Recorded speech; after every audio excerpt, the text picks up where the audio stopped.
Hello, everyone. This is Dr. Garrett Smith with another episode of the Love Your Liver live stream. Today, someone suggested on Twitter that I do a video on the diet basics of what we do. And I thought, it's probably overdue to do this so people don't have to piece it all together. So I'm going to be going through the basics. I'm going to be going through concepts and principles so that you, if you're out at a restaurant or something, here's what I don't want with this. People want food lists. Can I have a food list so I can just check it? I don't believe in that. I'm going to teach you how to fish. I'm not going to give you the fish.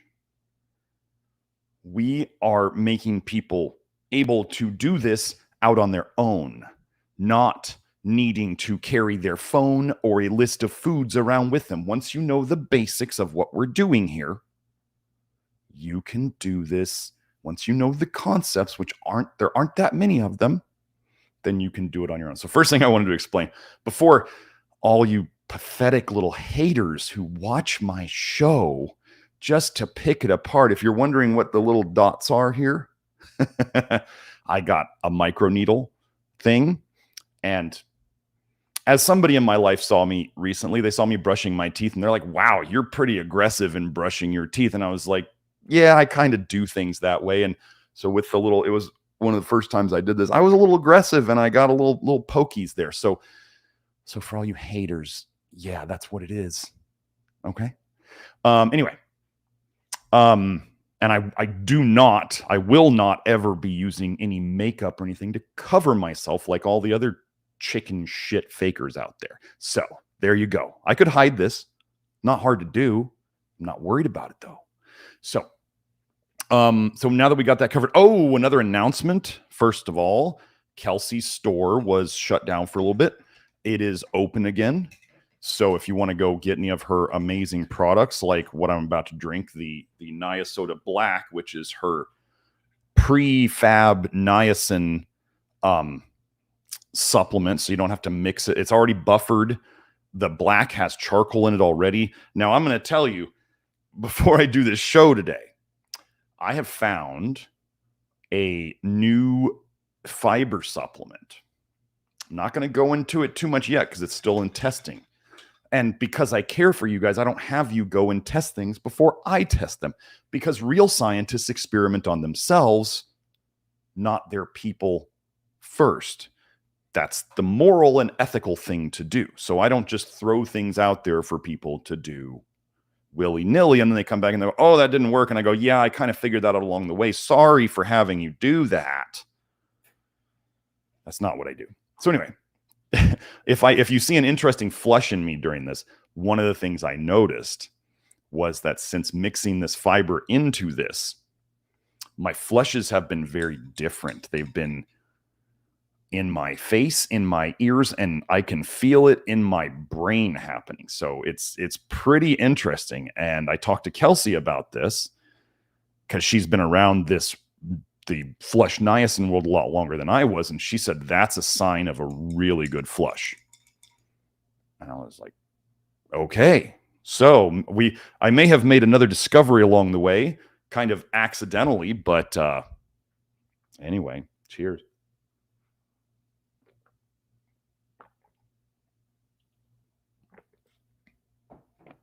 Now, niacin details, if you want details on flush niacin, nicotinic acid, the only type we use, those are in the Love Your Liver program.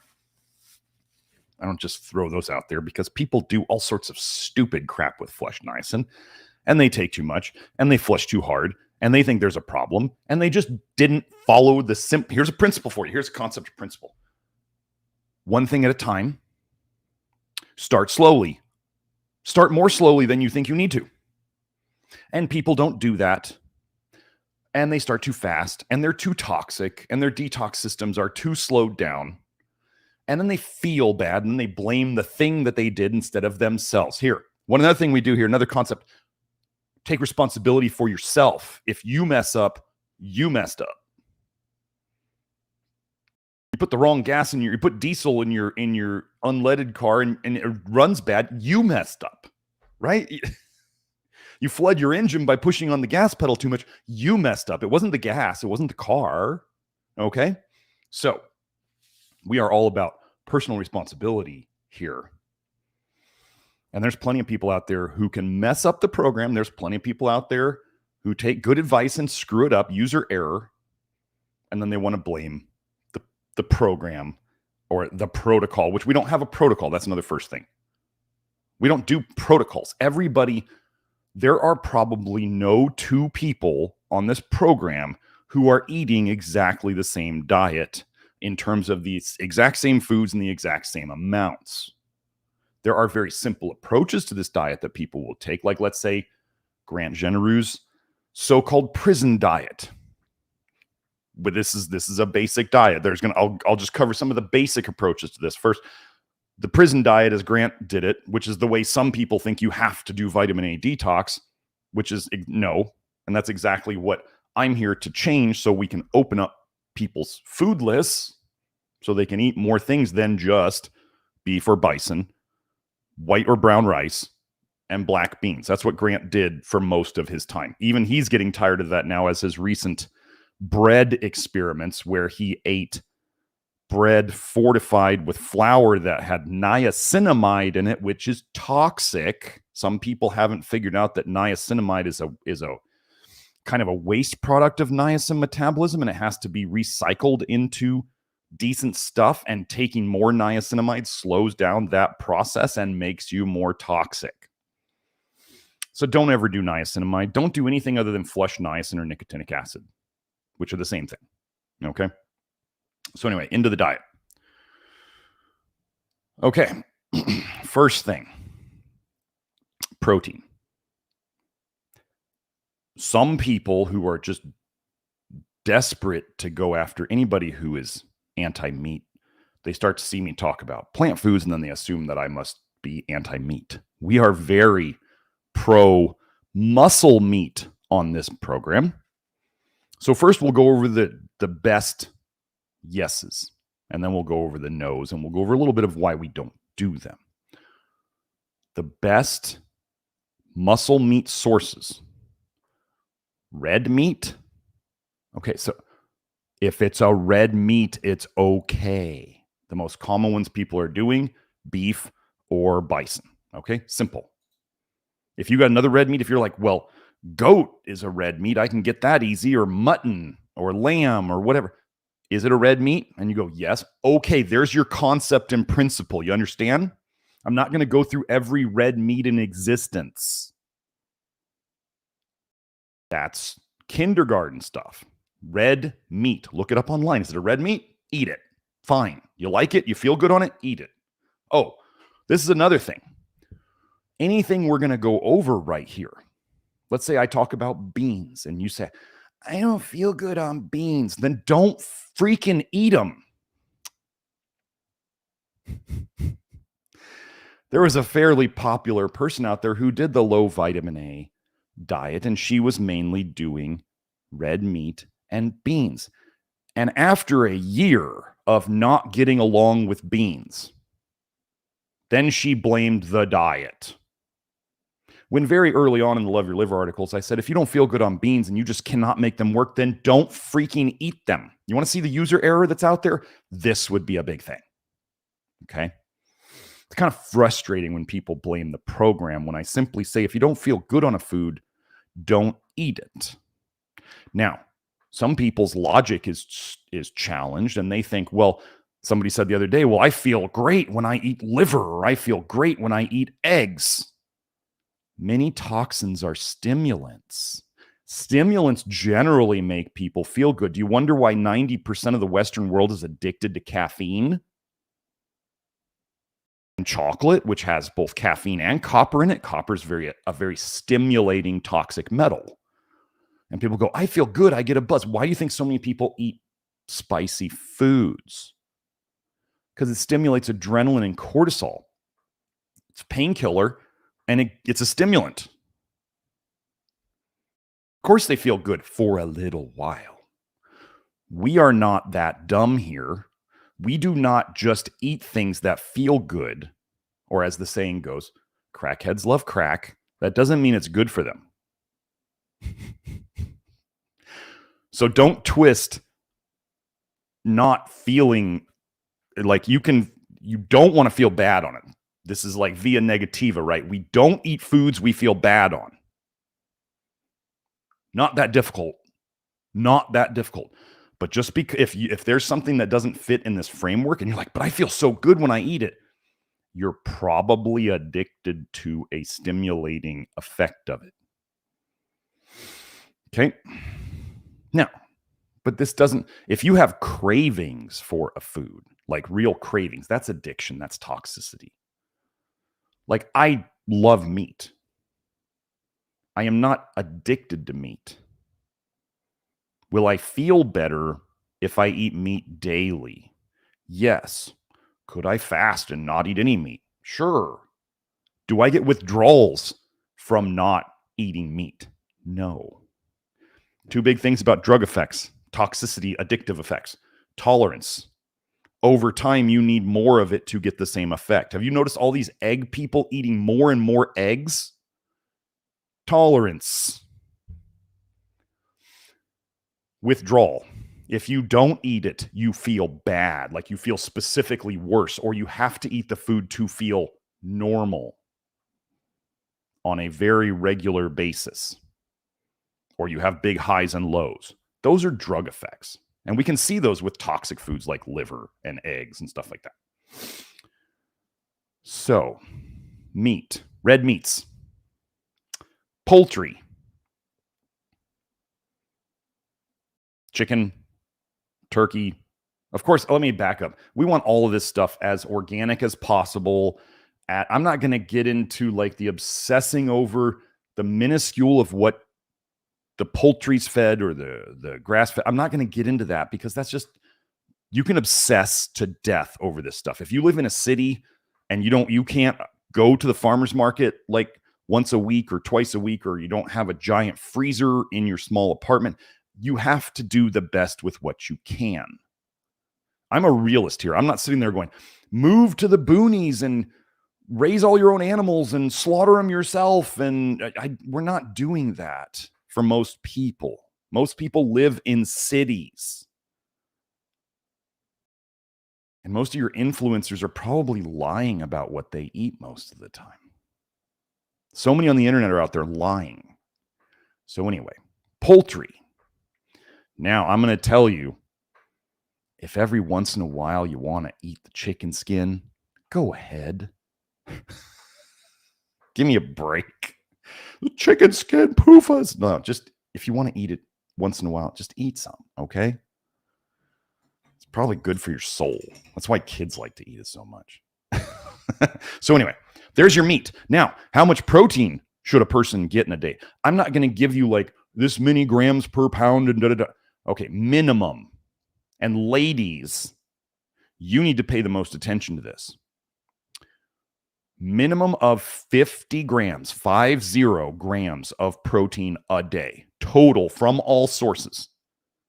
Okay. Some moron out there is going to twist my words and say, Dr. Smith says you only need 50 grams of protein a day. I'm sorry. If you actually think that's what I just said, you're not ready for this work. Minimum means minimum, and you are welcome to go above it. We have people eating a pound or 2 pounds or even 3 pounds of meat a day on this program. Am I saying that that's bad? No, if that's what they feel good on, then do that. Or they feel best on, I should say. Not just, I feel good on it. So, minimum of 50 grams a day of protein from all sources. Everything counts. Now, do I think muscle meat protein is the best protein you can get? It's the most bioavailable. It's the most concentrated. It's the easiest source. And it's tasty? Yes. So if you were thinking of just poultry or red meat as your source of protein, if you did that, that's like 7 ounces of muscle meat, basically. There's about 7 grams of protein in an ounce of muscle meat. So 7 times 7 is about 50. And then you'd be eating other foods too. Okay? So, can you go over that? Sure, absolutely. Are you going to probably feel better if you go over that? Sure. Where did I get this number from? Well, I'm not a WHO promoter by any means, but the World Health Organization says that in like third world countries where they are starving from protein energy malnutrition, they suggest a minimum of 50 grams of protein a day. And what are they feeding them? Like cornmeal. They're never going to get there. As I've done before, rickets is a meat deficiency disease, and all these other beriberi is a meat deficiency disease. I've done episodes on these. I think that nearly all humans do best on meat of varying amounts. Some of you may be, and some of you may know people who seem to do okay long term on like vegan diets or very close to vegan diets. Okay, to each their own. Like, so I'm going to sit there and I'm going to say, if you want to be a vegan or close to it, 50 grams of total protein a day from all sources. Okay, there's your protein. So now let's get into beans. Beans are a very good part of this diet because they do have a lot of protein by themselves and they have a lot of soluble fiber. They are basically the highest soluble fiber foods out there. Soluble fiber binds to toxic bile in your guts and it helps you poop it out. Holds onto it so you can poop it out. It also feeds your gut bacteria, particularly your bifidobacteria. Does everybody do great on beans? No. Am I saying you have to eat beans at every meal? No. Do I think beans in the diet, if you tolerate them, is a good thing? Yeah. Some people come to me after getting in the program. They tell me giving them the okay to eat beans was the greatest thing that anybody in health ever did for them. Some people they just say, I just keep trying beans and I just don't tolerate them. Okay, don't eat them. Like there's nothing on this diet that you have to eat. But I'm sure you can find choices within it for things that work. Okay. So generally with soluble fiber foods in general, here's the concept and principle. I don't think most people need to go over 30 grams of fiber a day, nor do I think it's beneficial. I think you get into diminishing returns and potentially issues if you go over 30 total grams of soluble fiber a day. If you don't understand what soluble fiber, there's insoluble fiber, there's soluble fiber. Did I say insoluble? No, I didn't say insoluble. You don't see why this is not just like, here's your food list. We're too intelligent here for that. So, soluble fiber, generally a max of 30 grams a day. Am I including supplements in this? If you were taking apple pectin, or you were taking sun fiber, or you were taking other like psyllium. Did I already say that? I don't know. Oat bran, whatever. Soluble fiber, figure it out. If you don't know how to count your grams of protein or how to figure out your grams of soluble fiber, this might not be the place for you. You can Google it. How to figure out how much fiber's in my food, how to figure out how much protein I'm eating. You can Google these things, folks. So that's your beans. Now, here's another thing you can do. Let's say you're not sure if you tolerate beans or don't. Okay, you remember how I said start slow? That's a concept, principle that we use. I learned this from another naturopathic doctor out there. He said, if you're going to start eating beans, but let's say you get too farty from them at the start. They are the magical fruit, after all. Well, here's what they suggest. Don't start the first day with a giant bowl of beans and get all gassy and farty and then say, I don't tolerate beans. No, you just dumped a ton in there. Start with like 2 tablespoons of beans a day for 2 weeks. See if your gut biome slowly shifts over those 2 weeks. And then after the 2 weeks, then you can start eating more and see if you tolerate it. If you get to the end of the 2 weeks and you're just like, nothing's gotten better, then either your gut biome needs some help, which I have a whole section on probiotics in the Love Your Liver program. If you don't tolerate beans, you probably have a bifido deficiency. And this is very common in carnivores and ex-keto people because they don't eat enough carbs and they don't eat any soluble fiber. And so their bifido die and they get a gut dysbiosis. And they're not getting rid of their toxic bile because they have nothing to bind it. This is why we want soluble fiber. If you haven't seen my Basics of Toxic Bile Theory video number 71, you should watch that one too. That's where you could start. If you want to know why all this works, that's where we begin with. So, yeah, just introduce beans slowly, try them out. I'm going to be honest here. Beans are part of the program. If I eat beans too often, I don't feel great. If I have them a couple times a week, 2-3 times a week, I do fine. So that's what I do. Imagine that. What a concept. I don't eat beans every single meal, and I'm not going to. But if you feel great doing it, or you feel better doing it, that's great. Now, what about, let's say you're coming to this from carnivore or keto, and you're like, I don't tolerate soluble fiber. First, you're going to try the different ones. There's the multiple ones out there. There's psyllium, there's apple pectin, there's sun fiber. You can start with a pinch. I have a whole article linked on the sun fiber bag about how to start with it. Slowly. Imagine doing these things slowly. Walk before you run. What a concept. Crazy. So, that's beans. Which beans?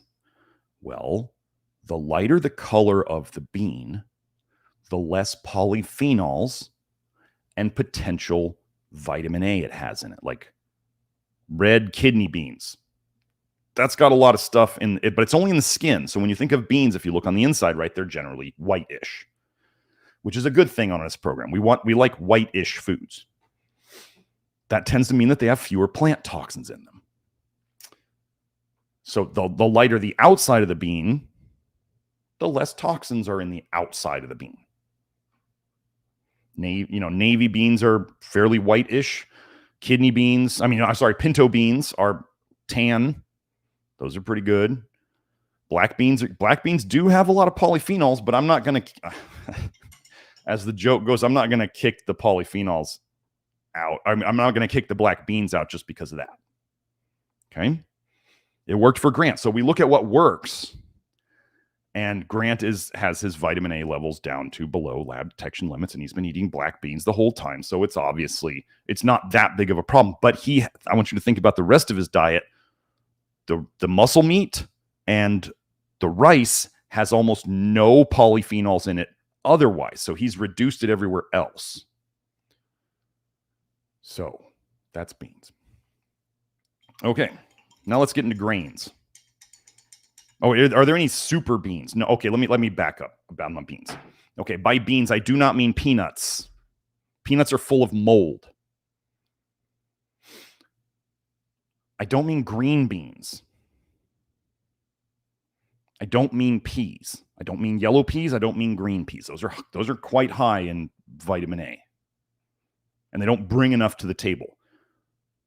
Peas and green beans and peanuts, most of you can realize, are different from the normal beans that you cook. They're different. So we don't put them in the same category. Like I'm talking about when you can buy a can of beans or you buy dried beans. That's what I'm talking about. So do you need a list of beans? No, I just told you.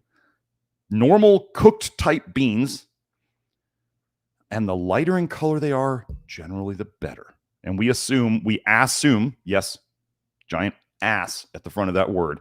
We assume that there's about 5 grams of fiber, soluble fiber, 5 grams of soluble fiber in a half a cup of cooked beans. Okay. About 5 grams of soluble fiber in a half a cup of cooked beans. There you go. Sorry, let me back up onto, and I do not like kidney beans.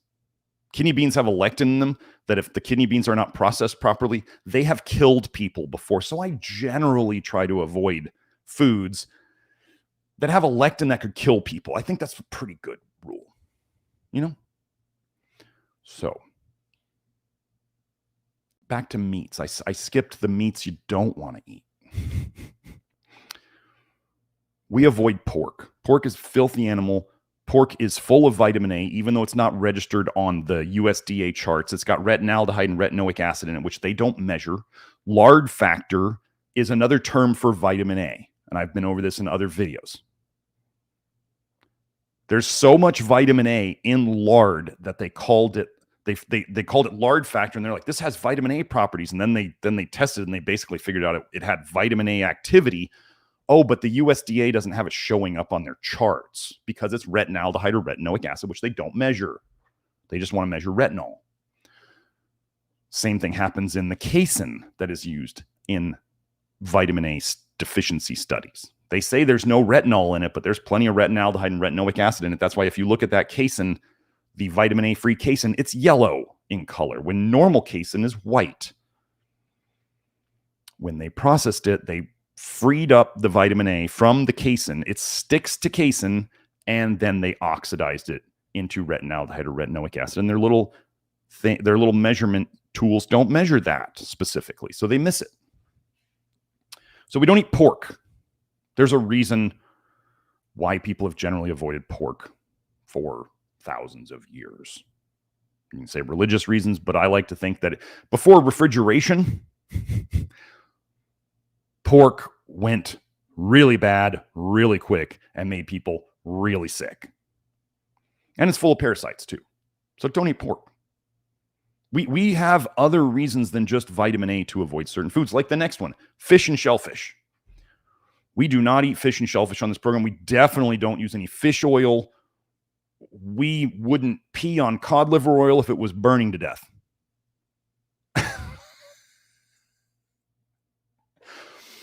I'm in a good mood today.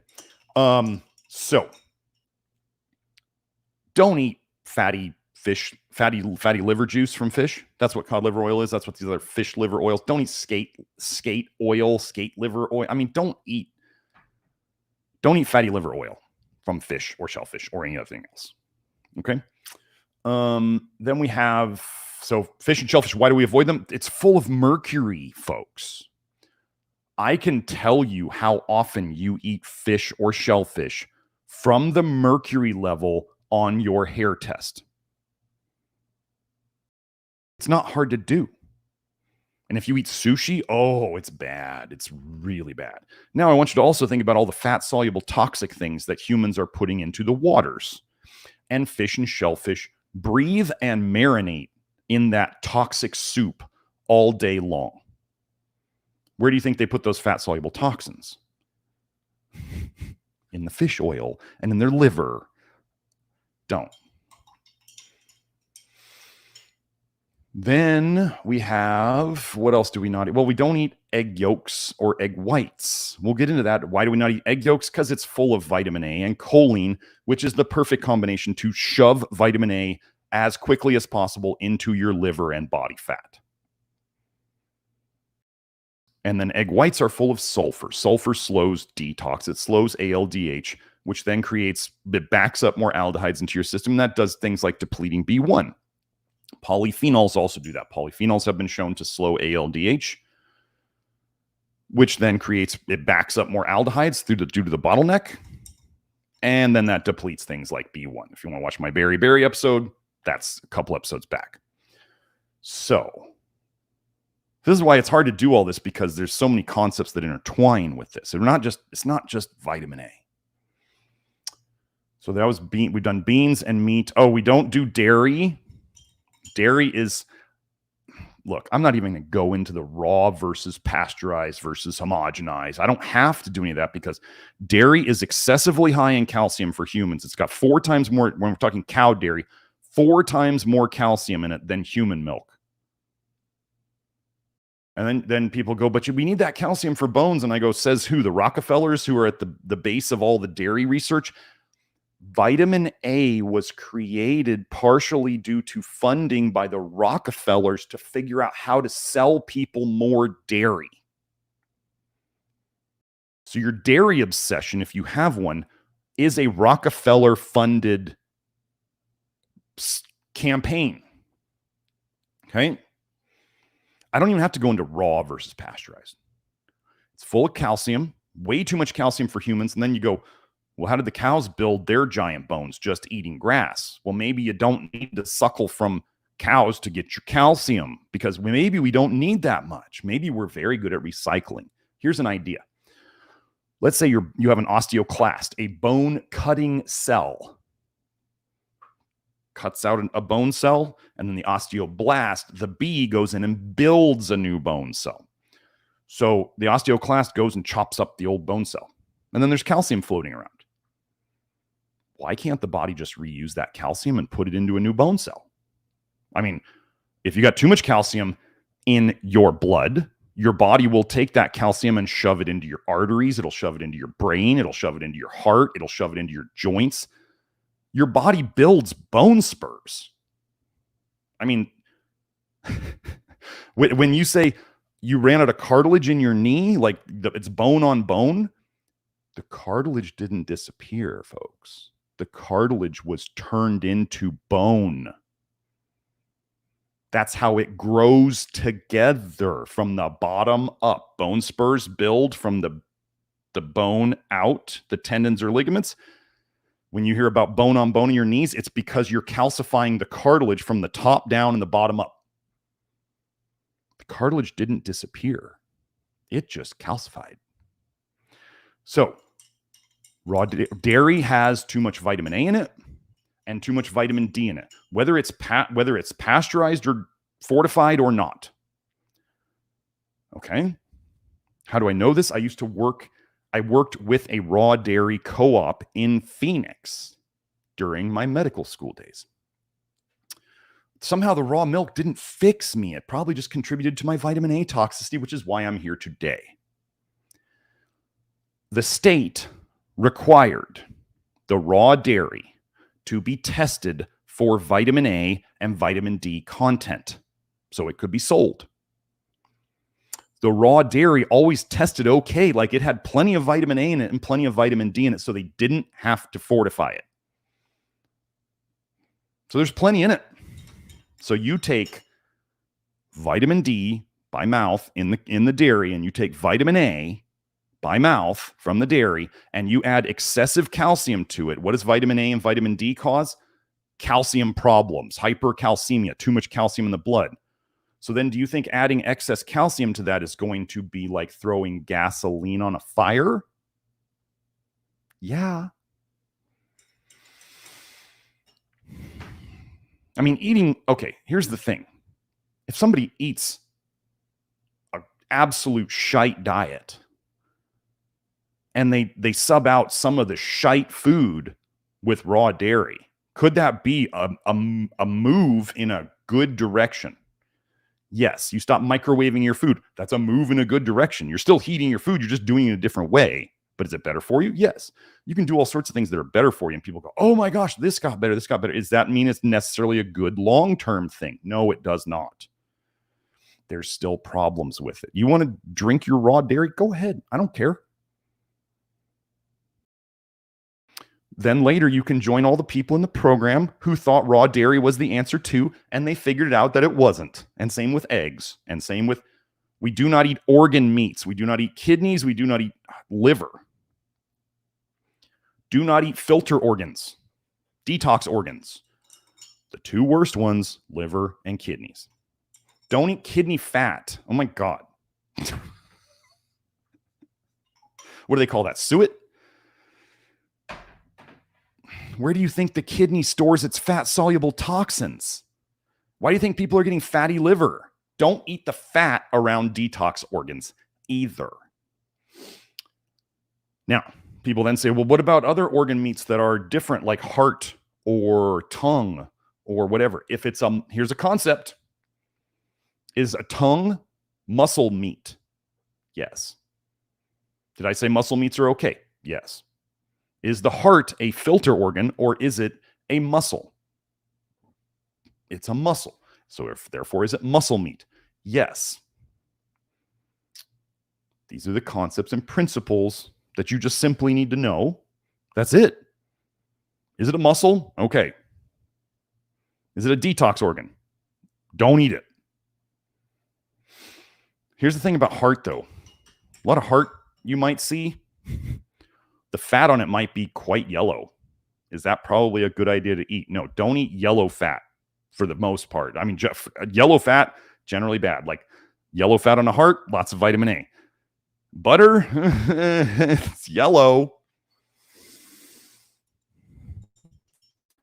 Where do we store vitamin A? Oh, in the fat. Oh. Now, does this mean that white fat is totally okay? No. You ever cook bacon? Looks white at the start and then it looks yellow when you're done. You oxidize vitamin A, it gets more yellow. That doesn't mean it wasn't there in the first place. So, sorry, I don't have my my chat pulled up. I'm in a mood today, boy. And if I look a little tired, I did just have a week vacation off. I was staying up a little late.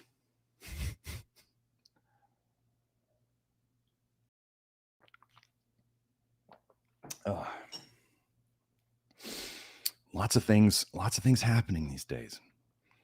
So, okay, so what have we done? Meats and grain or beans. Okay, so let's go into grains.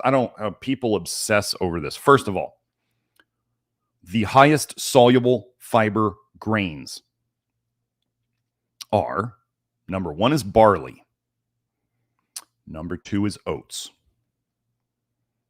Oats are much easier to get.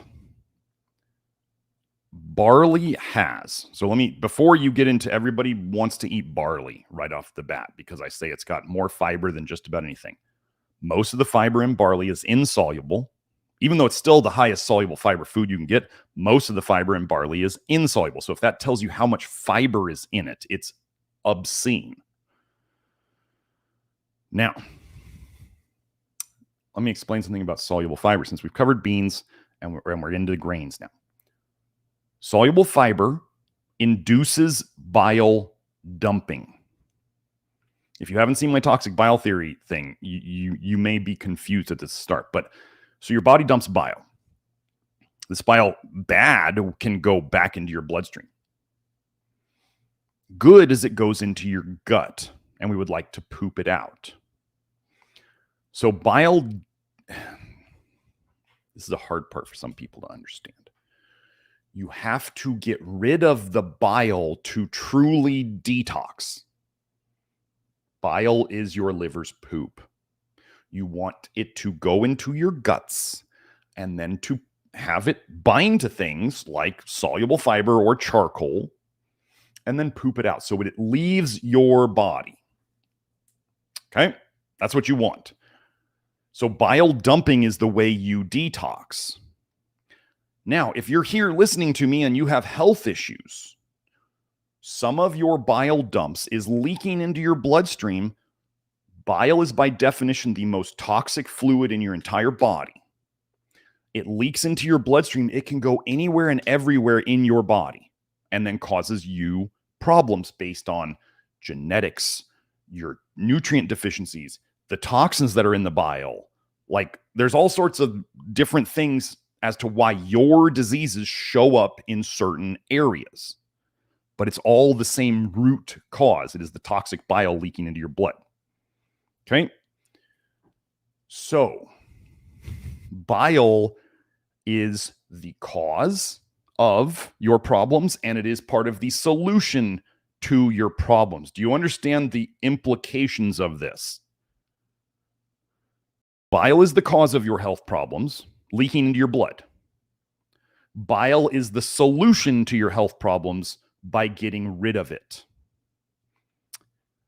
When you eat soluble fiber, the soluble fiber induces a bile dump. Okay? Soluble fiber also adsorbs or soaks up bile, so you can poop it out. The triggering of the bile dump You could, so think about this. Some people, when they dump bile from soluble fiber, right? There's a bile dump variable. There's a bile soaking up variable. So with some people, the soluble fiber induces the bile dump, but the soaking up amount that it does for them, it soaks up the bile and it doesn't, so not as much leaks into their system and they feel better as they eat more soluble fiber because the soaking up is more than the dump. Does that make sense? Whereas some people, they eat soluble fiber and the dump part is bigger than the soaking up part. So you have extra bile floating around that leaks into your system and you don't feel good from eating soluble fiber. So soluble fiber can make, if it's too much, can make some people feel worse. If they're getting more of the adsorption effect of it, they feel better. If for people who cannot deal with these like two sides of things, this is not the place for you until you can do that. Everybody's a car and everybody's a different model of car. All the cars out there, they run on gasoline, they need their oil, they need their tune-ups, they need the right parts in them. They're all basically the same machine, but they use different things to function best. Okay, so it's not just like everybody's different. No.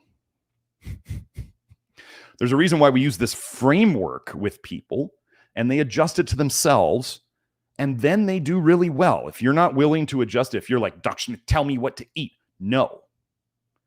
You're an adult, and I don't have the time to hold your hand through all of this. You're just going to have to try things and go, do I feel better or do I feel worse? Here's another thing you can do to test foods or meals. It's amazing. You can use your camera these days for your phone camera these days for so many things. You eat something or you're about to eat something. You take a picture of it with your phone. A half hour later, set an alarm. Take a picture of either a thumbs up, you feel good from eating that, or a thumbs down, you feel bad from eating it. And then later on, you can go back through your pictures and it'll be, I mean, make sure you don't take any pictures in between the food and the thumbs up or thumbs down. And you go back and you look and you go, well, okay, I see a pattern here. Whenever I eat X food, I don't feel good. Over and over and over again. Okay, maybe I shouldn't eat that food. Or if you look and you go, well, wow, I keep seeing thumbs up every time after I eat meat and oats or whatever. That's probably a pretty good food. Okay. So there's that. So barley, back to barley. Barley is like black belt grain. And what I mean by that, I've said this before, like lactoferrin is like black belt supplement.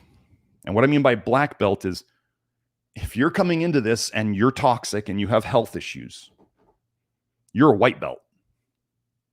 And if you walk into the dojo and you walk up to the master black belt and you say, I want to fight you to prove how tough I am and how awesome I am and how much pain I can take.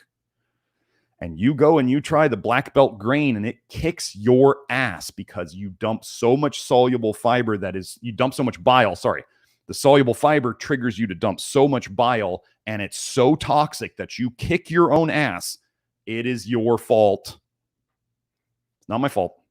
I warn everybody about these black belt things. I have a whole website, our whole page on my website telling people how to start slow on lactoferrin. I have a whole page on my website telling people to start slow on sun fiber. You go out, if you are one of those sledgehammer people and you're just impatient and greedy and you decide to try to detox faster than anybody else ever has before, let me tell you, we've got plenty of people who already did that. You think you're the first person who thought they were the tough guy who was going to prove everybody that you're tougher and going to go faster through this? Yeah, we had plenty of those already. We've been doing this like almost 6 years. You're not the first. You won't be the last. Maybe you can help others to not be stupid, though. As the saying goes, if you're going to be dumb, you better be tough. And what's that saying, especially about young men? Young, dumb, and full of cum. All they do is go hard. How do you think I know this? How do you think I figured all this stuff out? I've been there. I've done it. I will still try things hard for you guys because I'm okay with doing things to myself. I'm okay with sacrificing for the greater cause, and I want to test things hard. Like when I took 20 grams of niacin, flush niacin in a day. 20 grams, 20,000 milligrams. I was listening to Kelsey, and she didn't tell me to do that. I chose to do that on my own, and I took 15 grams a day for a week, and one of those days I took 20 to prove that it was not toxic. How else do you get acutely toxic in something? You take a lot of it over a short period of time. So Kelsey, when she came in introducing me to flush niacin, like I listened to her. She showed me the research. I started taking it myself before I ever talked about it. I high dosed it because I'm a person who can take high doses of things generally, and I'm very intuitive about what it causes me. And then finally I went, you know what? Everything Kelsey told me about it seems to be true. Time to introduce it to the program. But back to barley. Barley tastes great. There's different forms. You can get barley in like rolled oats, kind of rolled barley. I think they call them barley flakes. Like barley's great. It's an ass kicker. So if you're going to start it, you're very slow with it. Now, the next one down is oats. Oats are great. Both barley and oats are very high in beta-glucan. And if you want to go see all the research on how beta-glucan can help health issues, go to beta-glucan.org. I can't remember if there's a dash in it. Joe, you might want to check before you put up that link, but it's beta-glucan.org. I think it's one word. They have so many studies on how beta-glucan helps health that they had to organize it by letters, like letters of conditions. So like go to the cancer section and just read the pages and pages and pages of research. I love when people are out there, soluble fiber is not good for you. I'm like, okay. Sure, buddy. Now, back to the soluble fiber thing. So oats are great. You can do overnight oats. I actually prefer overnight oats. I think that oats are tolerated better when they're cold than when they're hot. I think it has something to do with the lutein being released from the oats. Anyway, Coach's oats, organic Coach's oats are my absolute favorite. Rolled oats are fine. Do I think steel cut oats are better than rolled oats? No, I don't. I think they're a giant pain in the ass, and I don't think they're necessary. Microwave oats, as what's his name? Alton Brown said on a show once, he said microwave oats are not even suitable for horses. Like, they're just garbage. They've been cooked so many times. Don't. Instant oats really is what we're talking about. Like, I mean, not instant. I mean, the ones, the ones that come in like the packets and they're like super finely chopped up. And I'm talking about those. I'm not talking about like organic rolled oats. Fine. Great. Coach's oats. Great. But back to the soluble fiber thing. If you take soluble fiber and you feel worse and or you get more constipated, you are not ready for that soluble fiber or that amount yet. Okay? Could be the type of fiber, like apple pectin's different than psyllium is different than sun fiber. Is different than apples and is different than oats and is different than, barley. These you may get along with one source of soluble fiber better than others. Is different than beans. So if you don't do well with one type of soluble fiber, try others. And if you don't do well with any of them, then you're just not ready yet. You're probably still too toxic, and you may have intrahepatic cholestasis, where when you dump bile, it just goes straight into your system, straight into your bloodstream. That's what intrahepatic cholestasis is.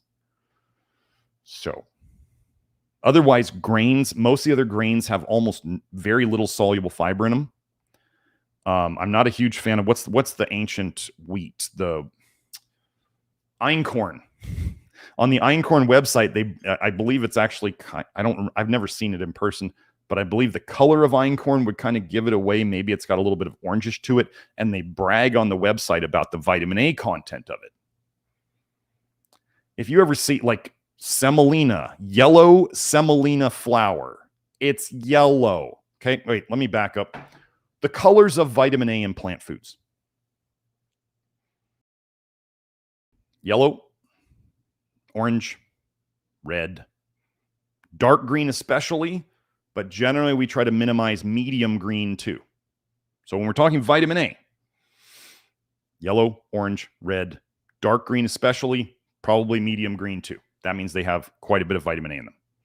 So what are the good colors with plant foods? We're talking about the part that you eat. White, off-white, light green. Now, for those, so I'll come back to that. But so if you're eating grains and they're yellow, you could make a better choice. If you were like, well, what about yellow corn versus white corn? Duh. Now you know the concept. What about orange carrots versus white carrots? Duh. You know the concept now. Okay, you following me? You just need to know the concept. But Dr. Smith, bananas are yellow on the outside and white on the inside. And I say, what's the part you eat? The inside. What color is it? Whitish. You know now. Okay? So if you're eating grains that are yellow, you could make better choices. Okay? Otherwise, most of the other grains have about the same amount of fiber in them. It's not a big difference. Don't think of basically the big soluble fiber grains are barley and oats. And those would all be, so of the foods that I've been over in terms of, I call them mega foods now because we're over superfoods. We are like a level above superfoods. If you see something advertised as a superfood, generally avoid it. But what do we tend to consider the mega foods in this world that we've been over already? There would be red meat, beans, real beans, and oats or barley. Then people are going to ask about rice. Well, if you didn't see my berry episode, my thiamine deficiency berry episode, you should go watch that. If you didn't see my glucose and dextrose video after that, you should go watch that.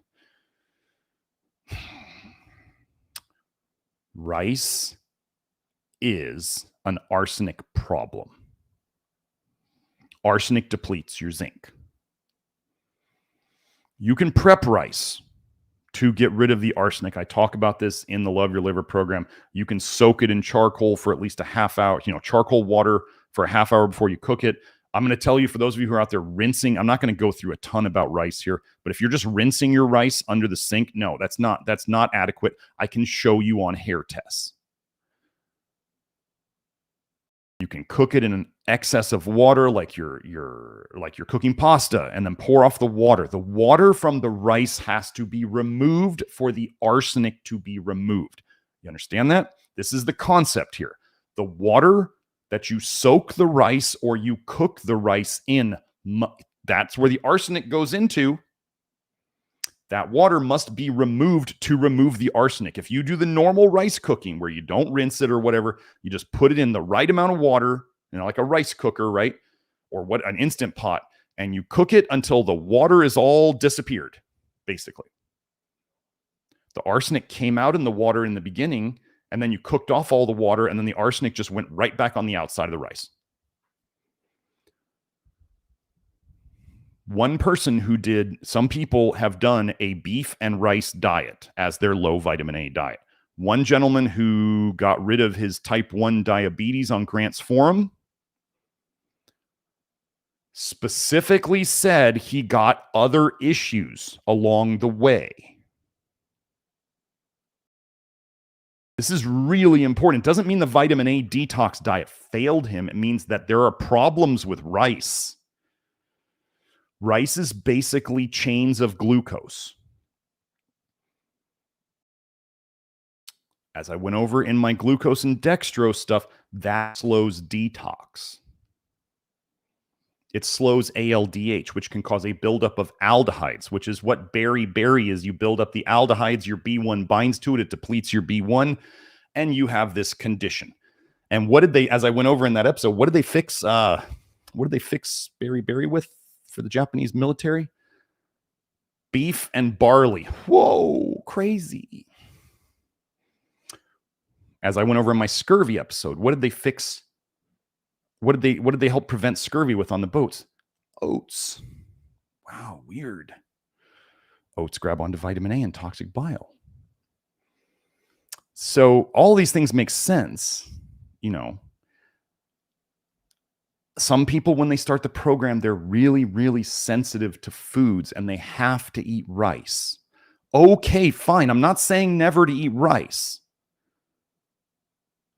I'm saying I think over time there's better choices that you can make that don't come with a bunch of arsenic that you have to worry about. Lotus Foods rice is the lowest in arsenic I've seen.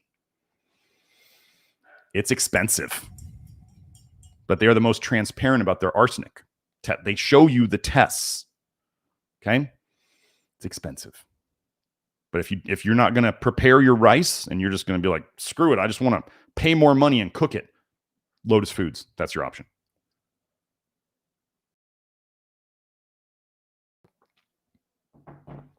Remember, convenience costs money.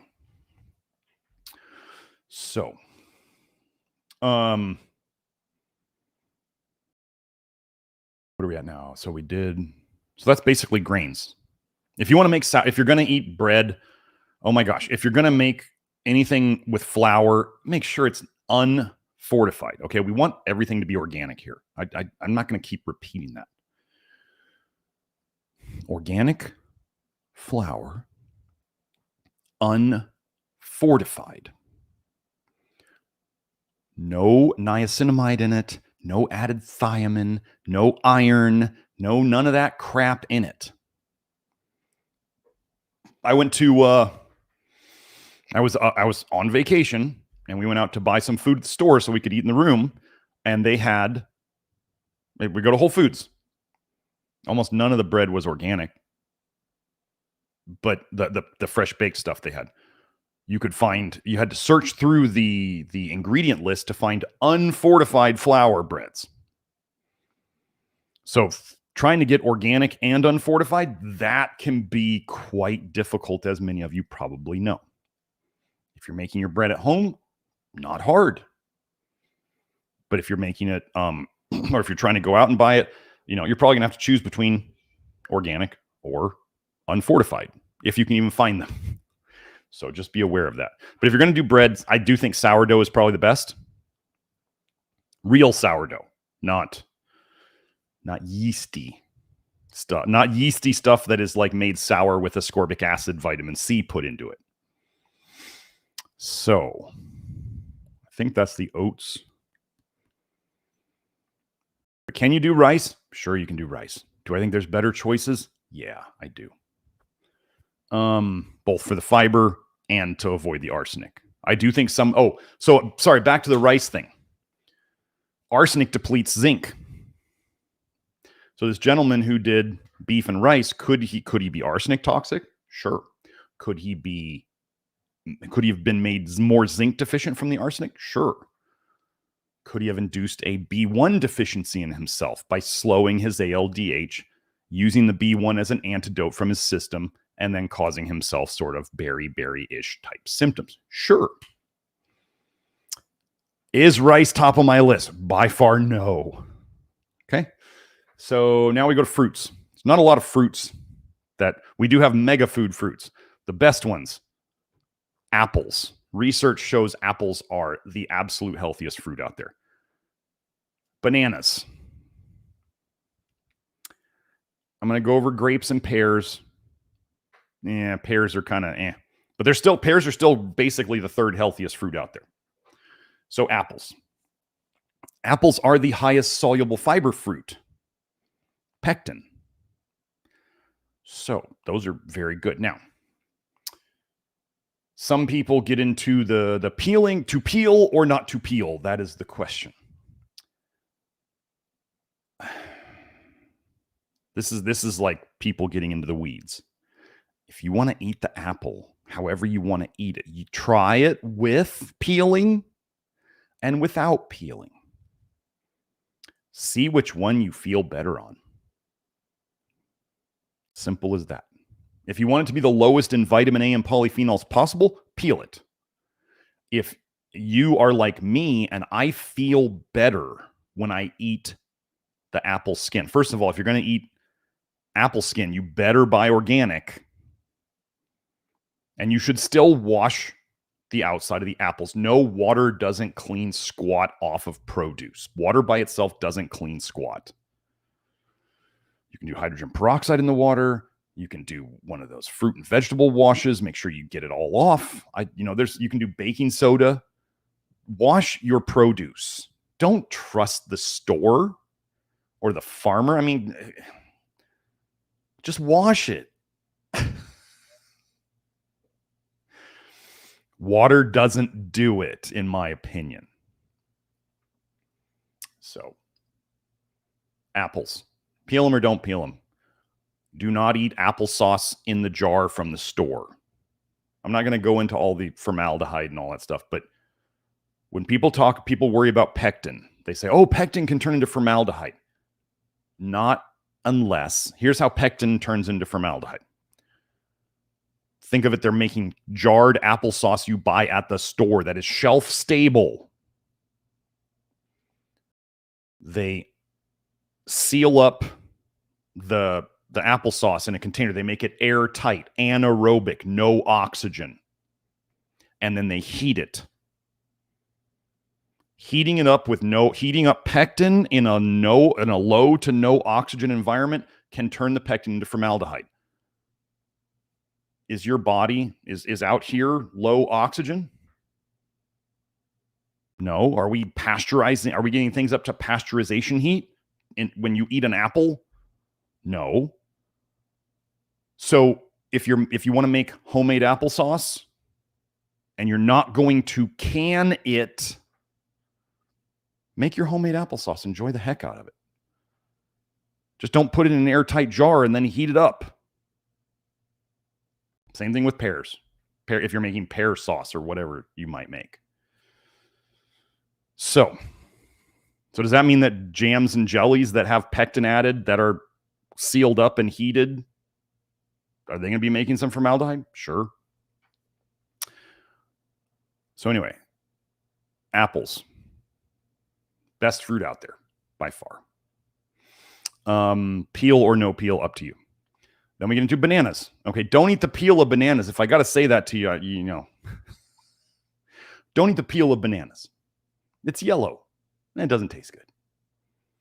Bananas are amazing, great source of potassium. I eat 2 a day or more.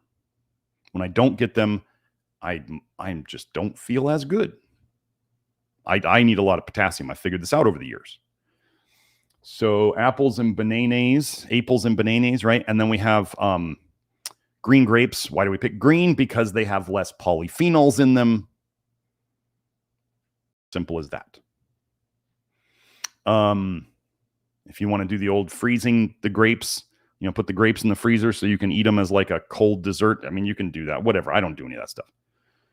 Organic, of course. And then we have pears. Here's the problem with pears. Overly ripe bananas and overly ripe pears. Some of you have done this where you eat an overly ripe banana, like too brown, or an overly ripe pear where they get really soft. And you either don't feel good in other ways, but especially you get a stomach ache. Or it just turns your stomach after a while. You're just kind of like, oh, I don't feel good after eating that. That's formaldehyde. It's from the ripening, it has started producing formaldehyde. Don't eat your bananas too ripe. Don't eat your pears too ripe. If you want to test out this thing, go ahead, let them get ripe, eat it, and then be like, well, it doesn't feel good. It's fine. Go ahead, test it out. So that's generally the list of fruits. If you're wondering about pomegranates and beets and no, they're full of polyphenols, full of vitamin A. We don't eat them. The list of fruits is very short. The list of vegetables is pretty short too. This is why I don't make a giant food list. Because once you know the concepts and principles, you don't need it. So the other thing about fruits and vegetables, the polyphenols. So we talked about the colors of vitamin A, right? Red, yellow, orange, dark green, medium green. What do we want to eat? White, off-white, light green. That's the part that you eat. So if you can peel off the color, like let's say a cucumber, you can peel off the dark green and the inside is white or whitish. You can eat it. Why was I going into that? Oh, polyphenols are the other colors. The purples, the black, like if you're thinking eggplant, like the blackish to purple, the blues, basically any other color. What do we have? Like if we go over Roy G. Biv, right? We got red, orange, yellow, green. Green can be polyphenols, or green is a combination of blue and yellow. Blue would be polyphenols, green or yellow is vitamin A. So you could have multiple things going on to create green. There's also chlorophyll. You don't need to eat chlorophyll. Chlorophyll is not an essential nutrient. And then there's blue, which is a polyphenol, indigo, purplish polyphenol. Do not generally eat the parts of plants that are brightly or darkly or strongly colored. There's your concept and principle. So you don't need to know anything about vitamin A or polyphenols. Don't eat the parts of plants that are brightly or darkly or strongly colored. And what colors would that leave us with? White, off-white, light green. Now, I know I said, now there are exceptions to this, like with the beans. If you're going to eat black beans, I'm okay with that. Because there's a lot of soluble fiber in there waiting to soak up the polyphenols with the bile. Okay, so that's fruit. Vegetables, I'm not going to go through a list of vegetables, seriously. I'm not going to sit here and argue about is it medium green or light green. Look, light green, you know it when you see it. Medium green, it's darker than light green. Dark green, those dark leafy greens they sold you on eating that tasted like garbage, avoid those. You don't have to eat them anymore. You can stop poisoning yourself with kale. Seaweed is one of the highest vitamin A foods out there. Don't eat it. I don't care about the iodine. What? Oh, we don't have a massive iodine deficiency in our low vitamin A, love your liver people. So what I believe is that the body's very good at recycling iodine as well. Like, why can't it just chop up a thyroid hormone and use the 3 or 4 iodines on it? Remember, you can't be technically allergic to iodine, or else you'd be allergic to every thyroid hormone in your body, because T3 means there's 3 iodines on it and T4 means that there's 4 iodines on it. So,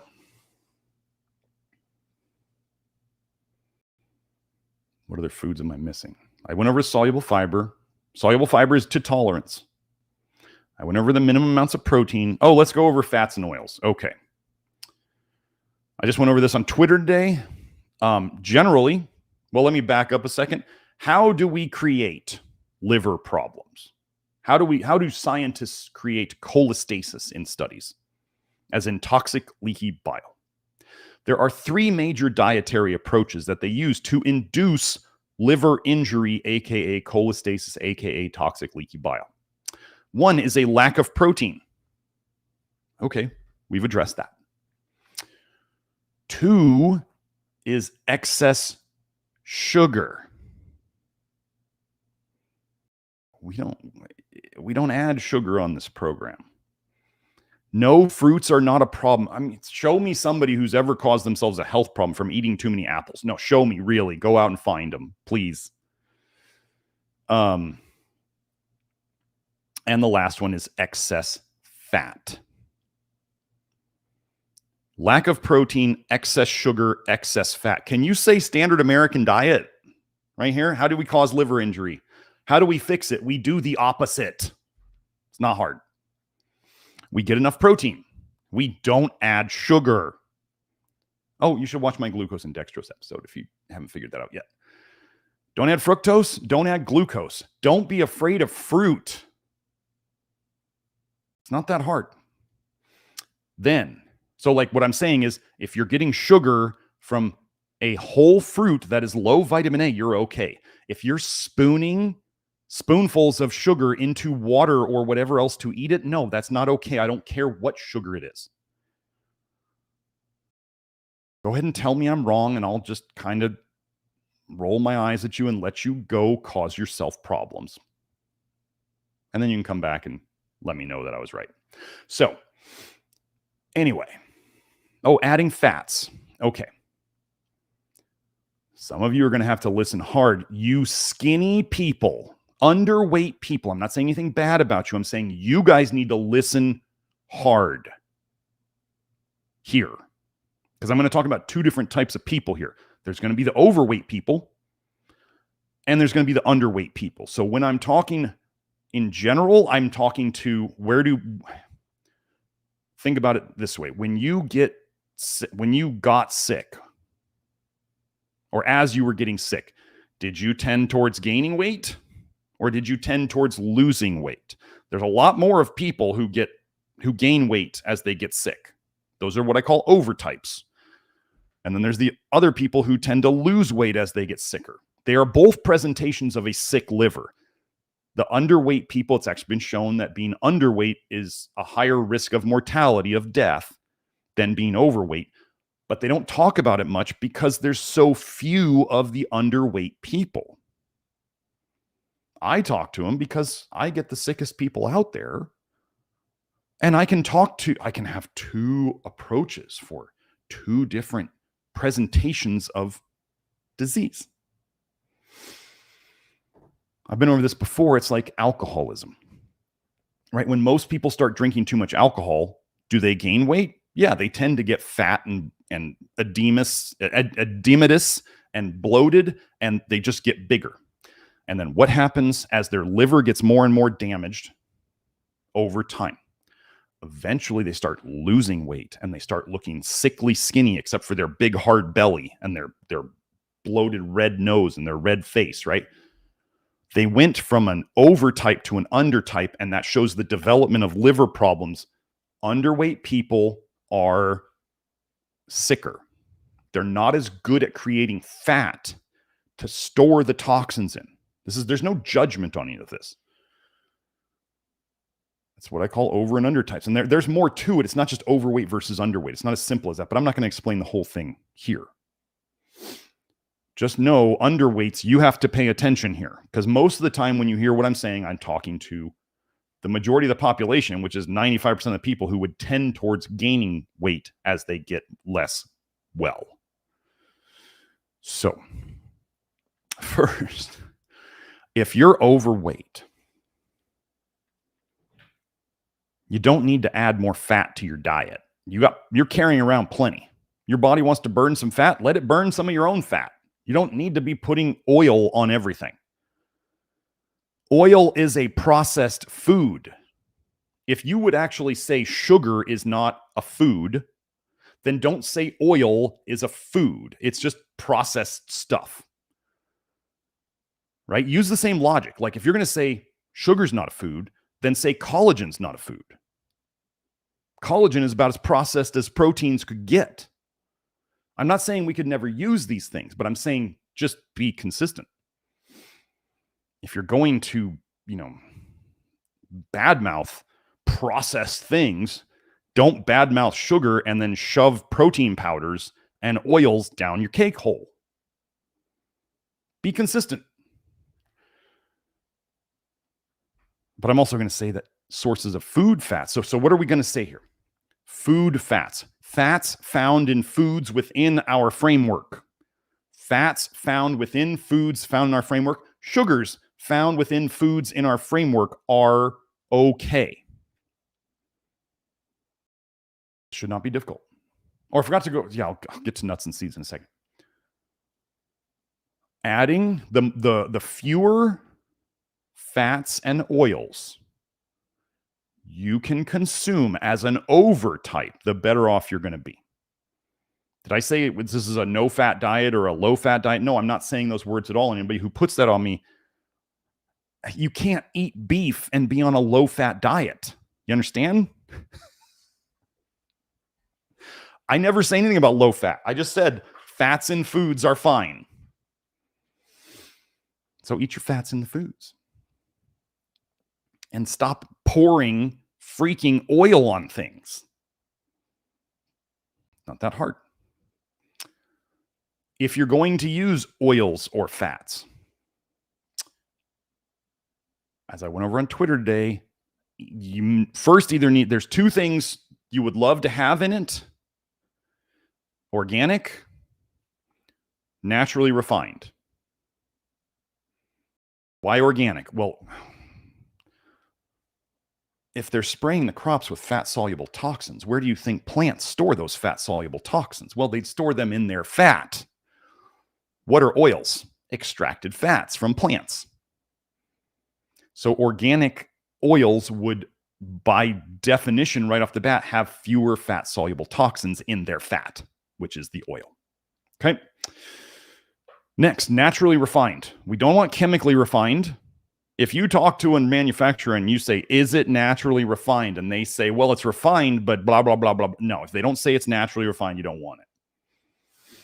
But what does naturally refining an oil do? It removes free fatty acids. Free fatty acids are known in the research to be just straight inflammatory. Okay? They are. What does your body bind fat-soluble toxins to store them in your liver? Using choline. Free fatty acids. So your body takes vitamin A as an example and a free fatty acid. It uses choline via the LRAT enzyme to bind them together to store them in your body fat or your liver. There are some people out there advocating eating eggs, which contain choline and vitamin A. Perfect storage mechanism for vitamin A in your liver. It's not going to end well for them. I'm sorry they made that mistake. Hopefully they'll figure it out before they mess themselves up too bad, or other people with their bad advice. So then we get into naturally refining will remove the vitamin A. If you have ever seen a, let's say as an example, seed oil that is naturally refined. Seed oils are commonly very, very yellow. What causes yellow color in plants? Oh, it's vitamin A. Carotenoids, specifically in plants. When you naturally refine an oil, you take away the yellow and you get a very clear oil. Oh, so we took out the vitamin A. Well, that's a good thing. Next, polyphenols. Polyphenols slow detox, remember. Naturally refining it will take out most of the polyphenols. And that's also why it becomes more clear. Avocado oil that is unrefined is very, very green. Avocado oil that is naturally refined, like Chosen Foods, is clear. So, use either, so if you can find an organic and naturally refined oil together, perfect. If you can't, you're going to have to choose one of those. I don't really add that many fats to my foods in a week. Like once in a while when we make a kind of low vitamin A salad, guess what color it is? It's all light green or white. We will make some dressing with some avocado oil. That's about all the added fats I use in a week. I get my fats from food. Now, again, if you're overweight, you have plenty of fat to burn. Let's get started doing it. Stop pouring oil on things or adding fats to things. Undertypes. Those of you who have trouble maintaining weight, you may need to add some more fats to your diet at the start to get your calories up to where they need to be. Did I say overweight types should do this? No, I did not. I said underweight types can and possibly should do this. Do they have to? No. Here's another thing for you undertypes. You may want to gain weight, and I understand this. Your underweightness is a result of your liver problem. Okay? It's not because you don't most of the time. I'm going to say this. For people who are out there trying to recover their health and you're underweight, and let's say you're just shoving food in all the time and you can't gain any weight, or you eat 4,000 or 5,000 calories a day and you gain a pound, and it's such a pain for you to shove in all those calories and not gain any weight. You must first understand that your weight problem is not the cause of your health problems. Your liver is the cause of your health problems. Your liver is already not running well. It's running slow. Every bite of food you put in your mouth that you don't need to has to go through your detox system. Are you following me here? The more you load your, let's say, here, I'm going to give you an example here. Let's say you're underweight and you can maintain your weight just fine with, let's say, 3,000 calories a day. Okay. If you struggle to shove down 4,000 calories a day, you could, let's say, gain a pound or 2. And it's a pain in the ass and you don't feel good doing it. What do you think it's doing to your liver for that pound or 2 of weight? The pound or 2 of weight is not making you any healthier. You actually feel worse. Do you understand? So don't do that to yourself. You're making your liver have to work harder. Just find the amount of food, of the right foods within our framework that you can eat to maintain your weight. We don't want you dropping weight, but we don't want you stuffing your cake hole all day to gain a pound. It's not worth it on your liver. You understand? So if you need a little bit of fats to make that work as an undertype, that's fine, because unders aren't very good at storing or making body fat, right? So maybe we add a little bit more fats to it so they can bind fat-soluble toxins to them, because that is actually one of the body's protective mechanisms. So if you can't make fat, you might have to eat some more. Now, if you misinterpret all of what I'm saying, maybe you're not ready for this work. And if you come back and you're like, well, I eat a ton of fat to store a bunch of, no, don't. You're minimal effective dose. Hopefully you guys watching this are wondering, are understanding why I haven't done this episode yet, because it's not just foodless. This is not just eat this, don't eat that. There are concepts and principles here. And there's different types of people, and there's different tolerances and things that people get along with. And so we have a framework to work within. So undertypes might need a little more fat added to their diet. Overtypes, if you're overweight, you don't need any extra fat diet added to your diet. So I think that's that. And no, I'm not going to give you gram amounts. Oh my God. There's a reason I didn't go into like become a nutritionist so I could just write food plans all day. That's like the lowest level. We're like up here. We're not down here in the weeds. Like you can have X amount of calories per day. If you want to start counting calories, that's fine. That may help you at some point. It's good to know how many grams of protein you're eating. It's good to know how many calories you feel best on. Do you need to obsess on it? If you can gut feel it and intuit it, just do that. Like, don't make your life like obsessing over data and numbers like, oh, like Mr. Brian Johnson, the guy obsessed with living as long as possible. He called his program the Don't Die program. Do you understand what your subconscious hears when you say don't die? Oh my goodness. What does he do? He eats tons of polyphenols. He eats hardly any protein. I'm pretty sure he takes essential fatty acids all day. He posted on Twitter the other day. He went out he went out for a night. He went dancing. He stayed up a little too late. And the next day he was wrecked. But he's like, my data and my measurements are all perfect for longevity or whatever.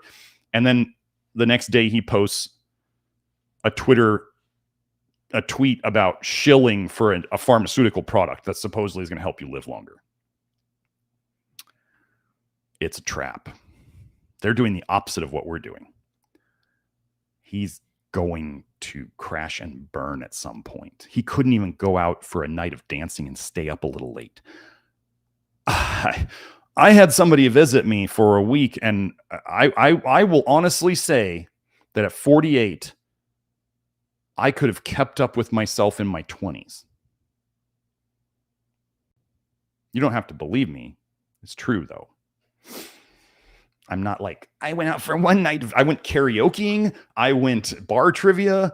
Oh man, spent a lot of time outside in the pool. Didn't get burned. Amazing.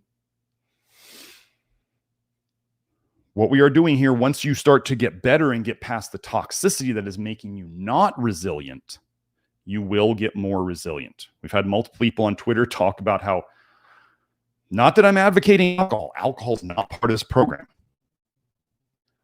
But we've had multiple people say that their alcohol tolerance, they don't drink on a regular basis, but their alcohol tolerance goes way up and their hangovers are almost non-existent.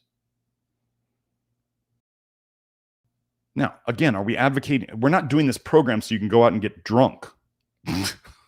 I mean, I guess you could. The problem is, the challenge of the program is, we get you so much healthier that you have to drink a lot more alcohol to get a buzz. So it just starts costing you more money. And then you start going, I don't want to have to drink this much this fast to try to get a buzz while I'm poisoning myself. That's really what happens. And then you start going, wow, I remember when the hangovers used to be really bad, and now I hardly have a hangover at all anymore. Like, what's going on?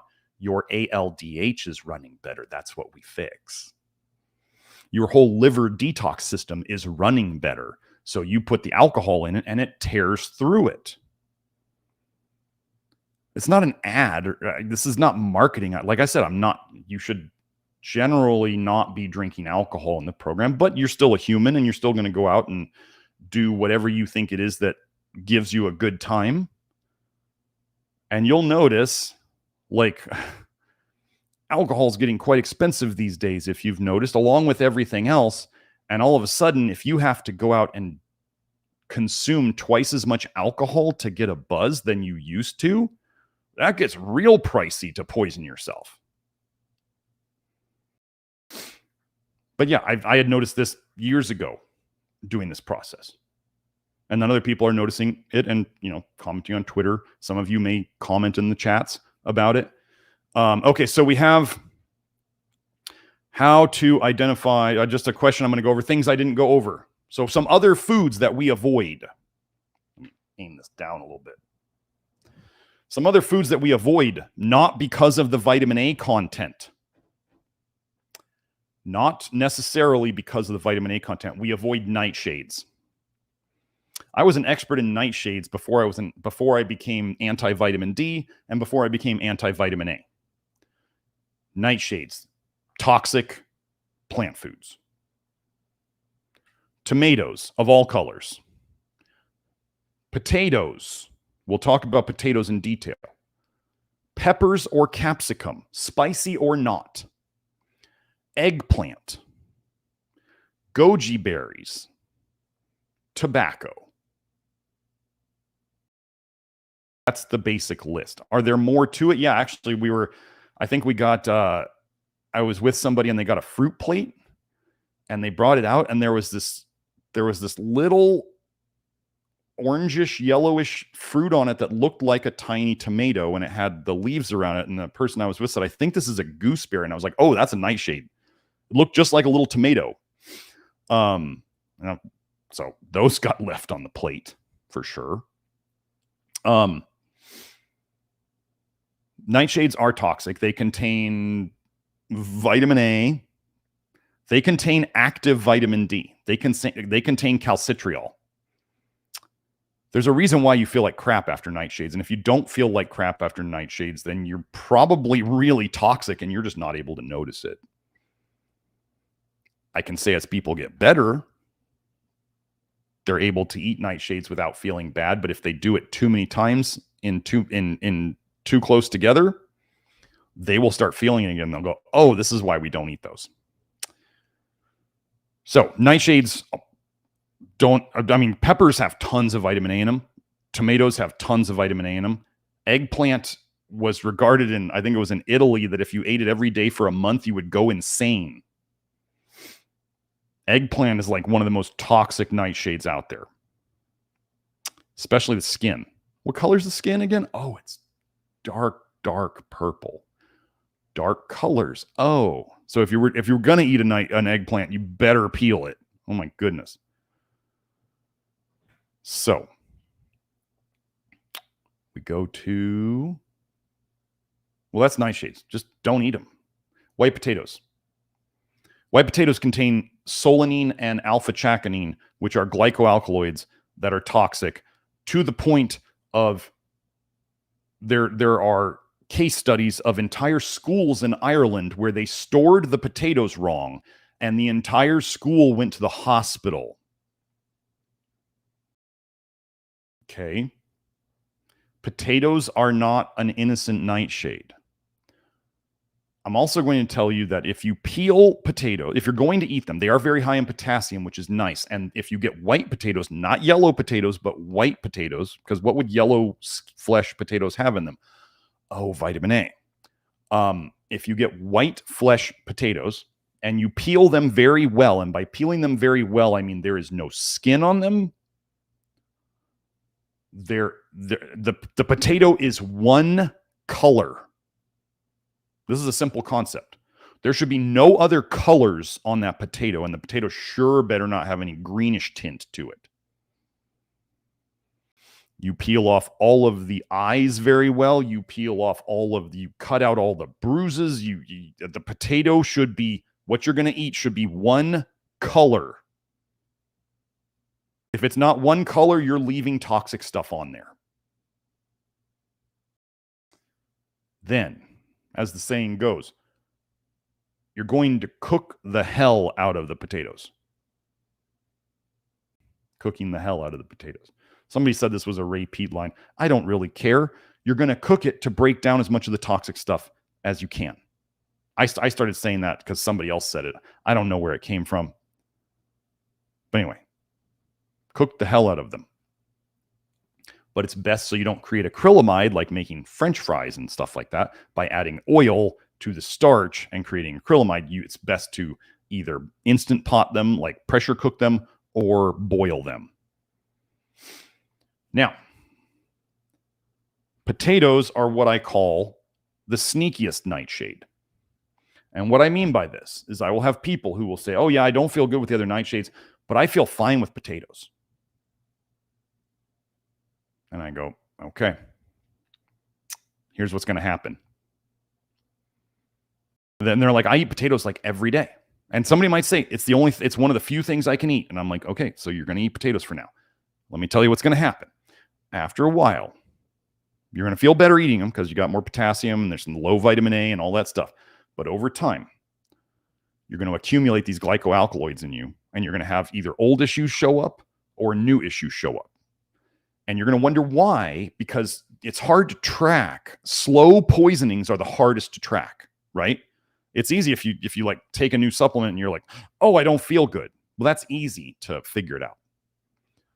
But if you eat something every day and it takes months for it to show up and you're like, well, it can't be the potatoes because I eat those every day. I'm telling you, that's why I call potatoes the sneakiest nightshade. They sneak up on you. Like I used to eat salsa even when I knew about nightshades, and before I even left the Mexican restaurant, like my neck would be in so much pain. I'd been cracking my neck the whole meal because it started to stiffen up as soon as I started eating the salsa. And by the time I would leave the restaurant, my neck wouldn't crack anymore, and I was just in pain. And then I just said to myself, I took responsibility. I said, you just did this to yourself. Was it worth it? Is the juice worth the squeeze? So Sometimes it was. Most of the time I started going, well, I don't want to feel this every day. So that's nightshades. Nightshades are toxic. If you were to look up Weston Price nightshades and my name, you'll find an article I wrote, I don't know, 2010 about the nightshades. Nightshades are toxic. Funny thing was I presented at that Weston Price conference.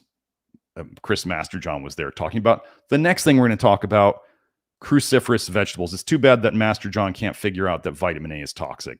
He just keeps poisoning himself and other people with his bad advice. Cruciferous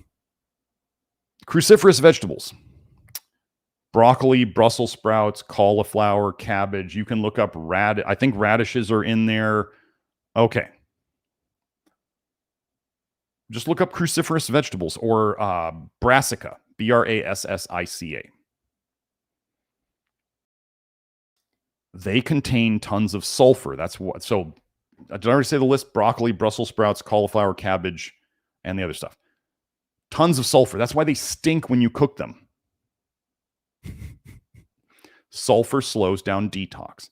All of the cruciferous vegetables, other than the original mustard, are hybridized and made by man. They did not exist in nature by themselves. Humans created them through hybridization. You won't miss them. They're not that good to begin with. Now, if somebody wanted to eat a cruciferous vegetable as one of their choices of vegetables, you wanted to do some cauliflower or something, some white cauliflower, once in a while, not a big deal. Like, okay, backing up, will I eat potatoes on occasion that are prepared right? Yeah. Will I eat cauliflower or cauliflower rice on occasion? Yeah. I mix it with meat. It's actually cauliflower rice with like ground beef with some salt or 50-50 salt is really good. I'll eat it once in a while. It's a low vitamin A vegetable. Does it have sulfur in it? Yes.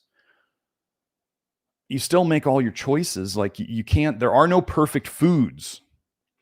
Breathing is killing you slowly, but you got to breathe. Okay.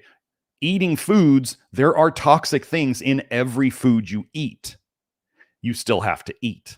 I just don't think that breatharian thing is going to happen. But then again, the oxygen is killing us too. So what we are trying to do is to make a diet that is as low toxin as possible. And what we are seeing is people healing because your detox system is actually really good if you stop overloading it. It's really all we're doing. We're just unloading the detox system. We're giving it less work to do. Wouldn't it be nice if your work, let's say you're overworked at work and they started giving you less work to do and you're like, oh my gosh, I can keep up now. I'm so much happier. I don't feel overloaded. That's what your liver does. So that's cruciferous vegetables. We do not eat cruciferous vegetables. We do not eat high sulfur plant foods. Then we have the allium vegetables. Basically the onions and garlic and chives and everything in the allium family. Super high in sulfur. Don't eat them. Think about when you smell garlic or onions on people's breath. That's a bad smell, right? How is it that you put garlic and onion into foods and you go, ooh, this smells so good, but when you smell it coming out of somebody's armpits or off their breath, you're like, ooh, this is so gross. This is disgusting. Don't eat those if you're going to kiss me. Why the hypocrisy? It's the same smell. Sulfur is behind your body odor issues for the most part. That's one of the ways they measure bad breath is hydrogen sulfide. And we all know, especially the teenagers who stink of onion BO. You want to smell less, eat less sulfur. What are the big sulfur foods that we avoid? Cruciferous vegetables, allium vegetables, dairy. Dairy is extremely high in sulfur, and dairy's long been associated with like bad breath. Then the last one is egg whites. Egg whites are very high in sulfur. Egg yolks are very high in vitamin A and choline. I think those are the big ones. I think that's the basics of it. Now, some people look at this and they go, this diet's too restrictive. And then I have other people come to me who have done all sorts of candida diets and other restrictive diets. And they're like, oh, this diet's like easy. We have people doing Grant's prison diet, the red meat and beans and rice. We have people doing the cowboy diet, which is just red meat and beans. We have people doing, I don't know, maybe I'll call it the Highlander diet, which is red meat and oats. We have some people, they don't do well on red meat, so they do mostly poultry. Okay. We have some people doing a very mixed approach like I do. I'm here to help you with this framework so that you can figure out what works for you. And if you do it right, let's say, like an all muscle meat, a nose to tail carnivore poison themselves with vitamin A because they're doing it all the time. They poison themselves with vitamin A and they come here and they go, okay, so they're like, I can't tolerate fiber. I just can't. They can't tolerate carbs. They can't tolerate fiber. Boy, they painted themselves into a corner, didn't they? And then they go on red meat. They go to do the all muscle meat carnivore diet for a while. What will that help them do? Well, it's a very low copper and low vitamin A intake. So they're putting less toxins in. They don't have much fiber, so they're not pooping much out. So then we would start, as they get less toxic, because they will get rid of some toxicity just by existing and pooping and peeing. You don't ever want to think of peeing as a good way to get rid of toxicity. Your kidneys don't like it. Why do you think they have to do dialysis and put a whole new filter system on you to filter your blood? Your kidneys do not like to piss out bile. The way bile gets to the kidneys is through toxic leaky bile going into your bloodstream. The way you get skin issues, toxic leaky bile going through your bloodstream, coming out through your skin. You can detox these ways. You do detox these ways. You don't want them to be your major route. You want to poop out your bile. Oh, let me go over nuts and seeds real quick. I didn't really hit those. I'm not going to run over a huge thing on nuts and seeds. Generally, a lot of nuts and seeds are really high in oxalates. They also can tend to be high in, PUFAs. If they're cooked, they're oxidized oils. If you're going to do them, if you felt like you needed some more fat in your diet, some nuts and seeds would be an easy way to do it. They're also really high in copper. They're not a great choice. So if you're eating handfuls of nuts every day, the one nut we use for some people is Brazil nuts because they're high in selenium and we're using them as like a supplement food to get selenium. Do we know how much selenium's in those Brazil nuts? No, we really don't. So if you're not testing your hair test, you have no idea of how much selenium you're getting from Brazil nuts. But that selenium, Brazil nuts are also high in oxalates. So nuts and seeds, rarely. But if somebody knew, they were like, well, doc, I've been doing the vitamin A detox for a long time. Now this is something that happens. So I'm just letting you guys know. Don't go and add fats at the start. It's not going to help.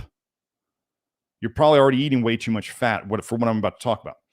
People who do the diet properly for a while, sometimes they get to the point where they're like, doc, I've been doing this for a year or two or whatever, and I've been getting a little bit of dry skin. And I'll say, well, how much fat are you taking? And they're like, I don't add any fats.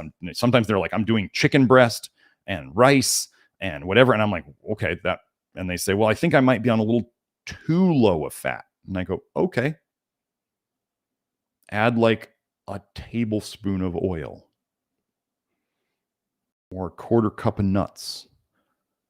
And then all of a sudden, the dry skin just poof goes away. So could you do too little fat after you've detoxed for a while? Yeah. So you add a little bit of fat. It's not crazy. It doesn't mean everything I'm saying is wrong. Do I have to add fat to my diet? No, I eat beef. If you eat beef, you don't need to add any fat to your diet. Give me a break. Even if you drain your ground beef and you cut the fat off of your steaks, you're not on any fat deficiency if you're eating beef. But somebody who is doing chicken breast and grains and beans and not adding any fat to them, could that be a little too low of fat? Sure. Okay. Add the minimal effective dose of fats. Problem solved. But if you do that at the start of your detox, you're just adding more fuel to store more toxins in your system. We store fat-soluble toxins bound to fat. But see, so I'm just going to let you guys know, all sorts of people are going to misinterpret what I'm saying. I'm trying to make it absolutely crystal clear here, and user error is going to exist, and people are going to do the wrong thing and then say it doesn't work. I know what didn't work, and it was their interpretation of this. You don't feel good on any of the foods I mentioned, don't eat them. We talked about adjusting soluble fiber. We talked you can eat as much protein as you want, just don't get less than 50 grams.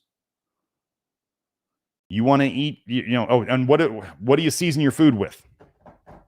What do I put on my food, Dr. Smith? Because you don't like herbs and spices and all this. Salt. A very clean salt, bright white in color, single ingredient. The best one I found out there that's the easiest to get is Jacobsen salt. Then I talk about 50-50 salt on the network. You can add potassium chloride to that salt, make your own mix. I'm exploring making that for people, but it hasn't even been sent to the supplement guy. So do not ask Julie. A bunch of you, just to let you know, I mentioned something here, and a bunch of you emailed Julie after I said not to. Come on now. If I say specifically, don't email Julie, that doesn't mean everybody else but not you. What does everybody be like? Well, I guess everybody else won't email her, but I'm going to ask her first so I can get early info. And I say, there's no info for you to get. Don't email Julie. Don't waste your time. Supplement manufacturers these days are absolutely incompetent in terms of getting stuff out. Unreal. I'm trying to make like single ingredient things and they can't even get it out. So, lactoferrin's out again if you didn't know. We do have that back. So let's see. So I think that's the diet stuff, and I'll go through any more diet stuff as I hit these super chats. So Vince asks, any connection of this work to Stickler's syndrome? Well, clarify. Joe wants me to clarify the lactoferrin content. Lactoferin's back in our nutrition detective lactoferrin is back in stock on the store. We finally got it back. We're going to do our best to keep it in stock. Because it's a huge seller. We're making sure we don't run out of things as best we can from now on. But yeah, if you get the lactoferrin and you're new to it, make sure if you're not in the Love Your Liver program, well, you don't have access to the order of adding stuff, which is a really, really important document to read. And if, there's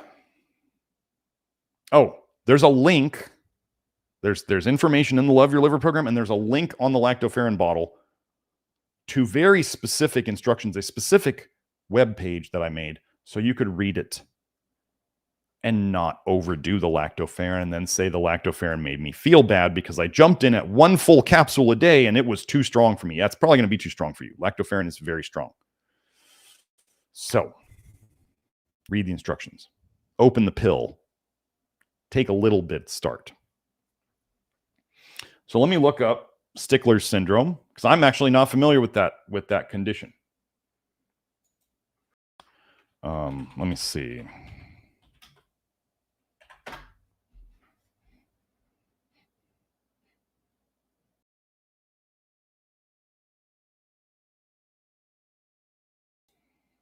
Rarediseases.org. Let me go share my screen.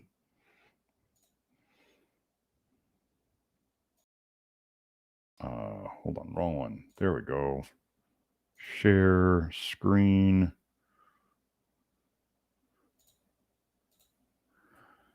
Okay.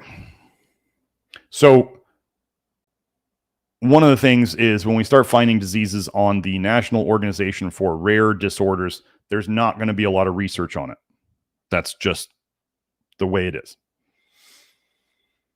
Now, the more rare, the newer and the rarer the diseases are that shows up, Yes, okay. So first thing we have to go over genetics. So they're going to say, I believe they say this is a genetic linked condition, which they love to say because they want you to be a victim. Here we go. 4 distinct forms of Stickler syndrome have been identified in the medical literature based on the location of the mutated gene, an inheritance pattern, and at least one other form exists with an as yet unknown mutation location. First described in the medical literature in 1965 by Gunnar Stickler et al., who called the disorder hereditary, genetic, progressive, it gets worse with time, arthro is joint, ophthalmopathy is eyes. So,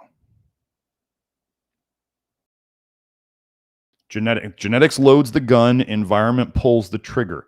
Genetics loads the gun, environment pulls the trigger. You can have bad genetics, that doesn't express itself because you're not either getting toxicities or deficiencies that attack that weakness. So think of genetic diseases as a kind of inherited weak spot. But what do militaries do with their weak spot? They protect them. They know where they are. They hide them. They protect them. They do what they can to not let the enemy attack their weak spots. So what can we do? We avoid toxicities and we correct deficiencies that are often related to the weak spot. Now, I can tell you in the research, there's a lot of, so that's all the information they have on it. Wow. View full report. Let's see what this is. Let me go over to this one.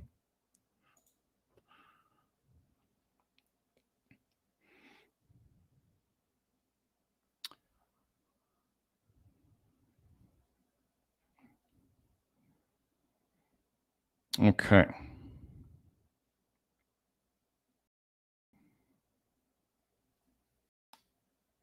Stickler syndrome refers to a group of disorders of connective tissue. Well, retinoic acid, vitamin A, attacks connective tissue.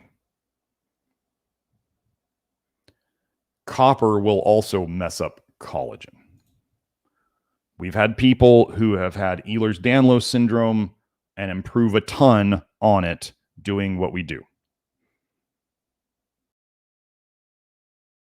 We do, I mean, the collagen is something that is built. So if you interfere with something that has to be built, you can make it weak. Eyes, ears, skeleton, and joints are most often affected. Well, eyes, what does vitamin A ruin? Eyes. Ears, and that's not something I see a lot of, but skeleton. Vitamin A actually eats away at bone. Vitamin A chops calcium out of bones, causes osteoporosis, osteopenia. Joints.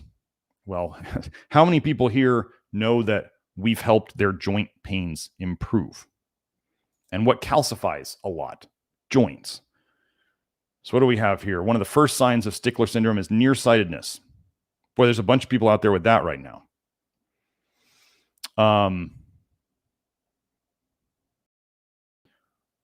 Stickler syndrome is characterized by the following clinical features. Vitreoretinal. Oh, retinaldehyde. Vitreoretinal degeneration, myopia, cataracts. Have you seen my Twitter thread on cataracts? Let me find it for you.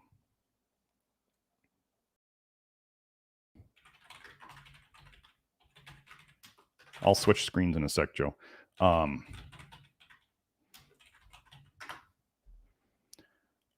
really?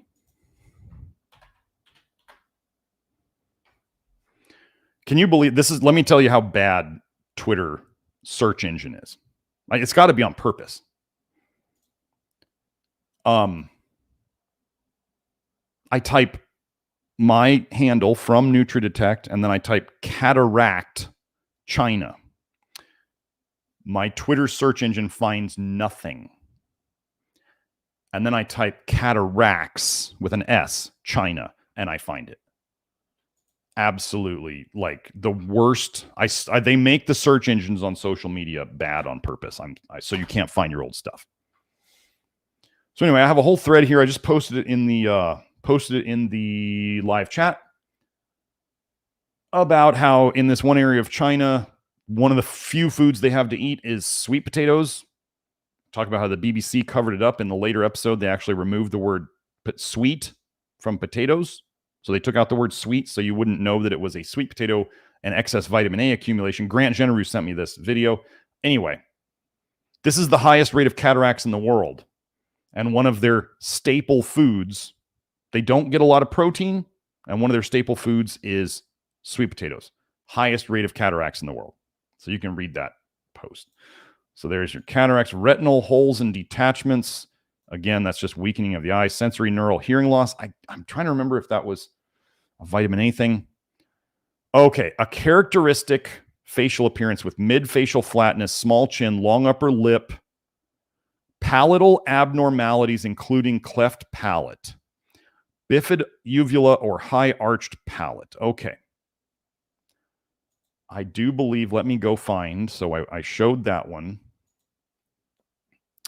Oh, did I not? Yeah, so sorry, I was reading that for a second, but I didn't switch.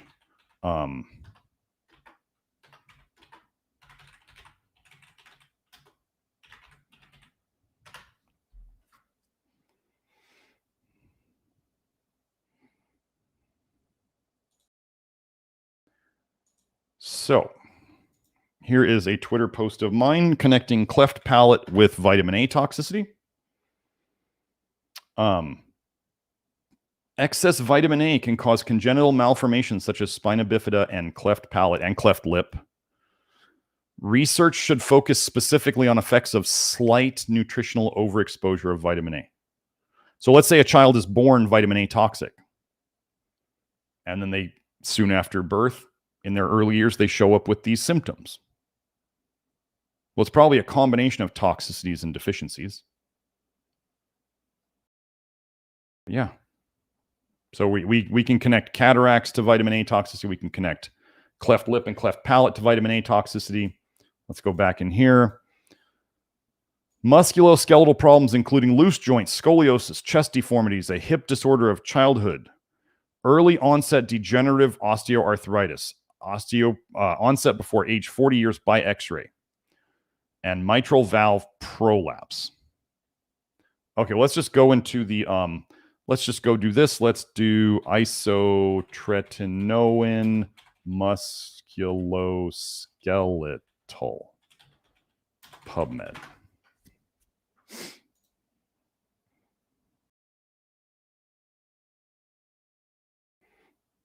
I think I've been over this stuff before. Well, I know I have.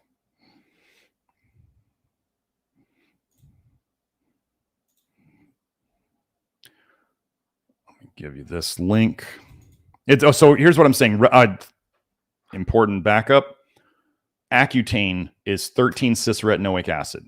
Any vitamin A you eat in your body, some of it turns into isotretinoin. So if you eat vitamin A, you are eating effectively Accutane. There is no biochemical argument against this. They have found in people, normal people, who are not taking Accutane, they have found 13-cis-retinoic acid, aka isotretinoin, aka Accutane, in their blood and in their urine. If you are eating vitamin A, you are taking Accutane effectively. So let's just go look through this.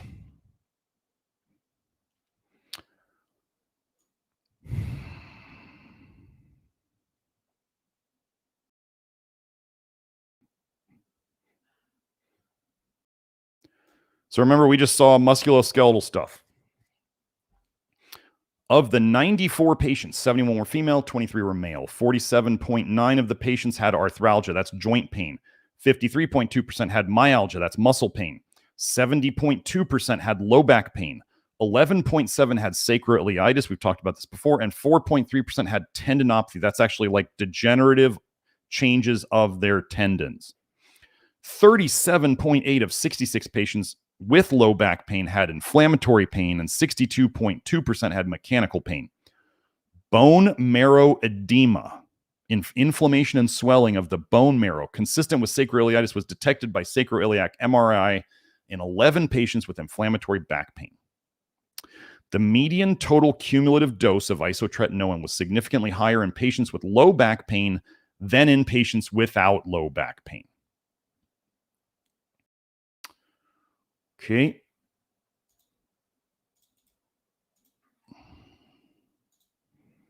Did I post the link? Sorry, there's that link. Let me get this other link. I don't think I posted it. So we got both of those. Let's just go over and see.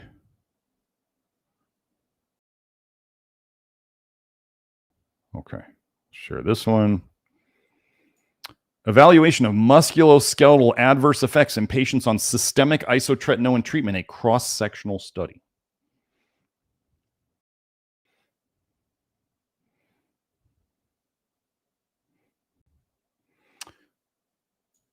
So they were treated for on average, 8.5 months. The dose was 0.6 plus or minus 0.1 milligrams per kilogram. Musculoskeletal side effects were seen in 49.5% of the patients. Back pain was reported during the treatment period in 78.7% patients. Was this the same guys? Is this the same guys? Akar, Sass, and Coke. Let me see. If it's the same guys, I'm not going to go over this again. No, these are different guys. Okay. Enthesitis. What is that? Hey, wait. Let me highlight this, and then we'll go. Okay. The moderate to severe back pain group received higher cumulative isotretinoin doses than the mild back pain group. VAS is what? Visual analog scale. That's like when you rank something 1 to 10, you like point to the number. The VAS scores were found to be correlated with age. So they had more pain. The older they were, the more pain they had. The older you get, the more toxicity you generally have because you've been exposed to more and your detox system has had more time to slow down. So you take a poison and you get more poisoned from the same dose. Sacroiliitis was diagnosed in 4 patients. 1 patient was diagnosed with enthesitis. I don't even know what that is. Enthesitis. Oh, enthesitis-related arthritis. Well, let's look that up. Here, we'll just go with this. Enthesitis-related arthritis is a type of juvenile idiopathic arthritis that affects joints and entheses, the connective tissue that it. Oh, come on. What is. Ugh, go back. Okay. Jeez, I'm not. Okay. Enthesitis-related arthritis is a form of juvenile idiopathic arthritis. Idiopathic means they can't figure out what causes it. Juvenile means youngsters. Didn't they just talk about arthritis showing up early in people? Enthesitis-related arthritis is one of several types of juvenile idiopathic arthritis. These childhood autoimmune conditions begin before the child's 16th birthday and can evolve, flare, or improve over time. Well, I think we found I think we found all of this. Early degenerative arthritis, early onset degenerative arthritis for 40-year-olds.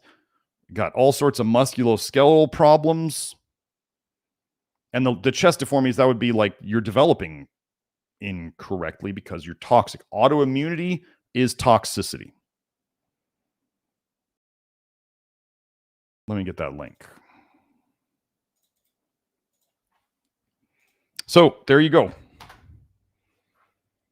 I would say vitamin A toxicity is absolutely related to this. Some people are going to say, well, you don't have a direct study doing that. And I'm going to say, do you have any better ideas? And I'm like, no, but there's no studies to back up what you're saying. And I go, well, would you like to try something? Because your doctors are giving you nothing. And I can make these connections. And all they did was they gave a disease a different name because it presented a little differently, because the recipe of toxicities and deficiencies was a little off for their normal conditions. And it's hitting younger and younger people because the parents are more toxic and you hand down toxicities and deficiencies generation by generation, this is why we're seeing these things. Conventional medicine calls it genetic.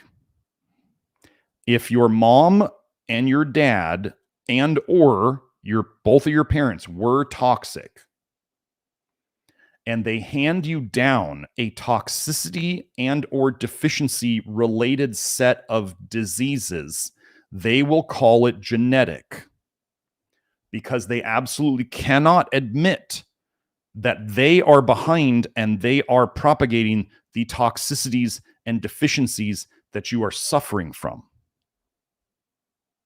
They must hide that at all costs, or everything falls apart. Because what is modern medicine?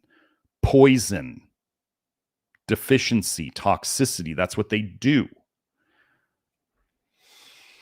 So that's what I got. I think you're in the right place, Vince.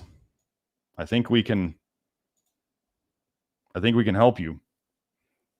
I can't say that all the damage that has happened will fix itself, depending upon how bad the situation is for yourself, or maybe one of your loved ones or your friends or whoever you're asking on behalf of. But I do think this is probably your best option. Okay.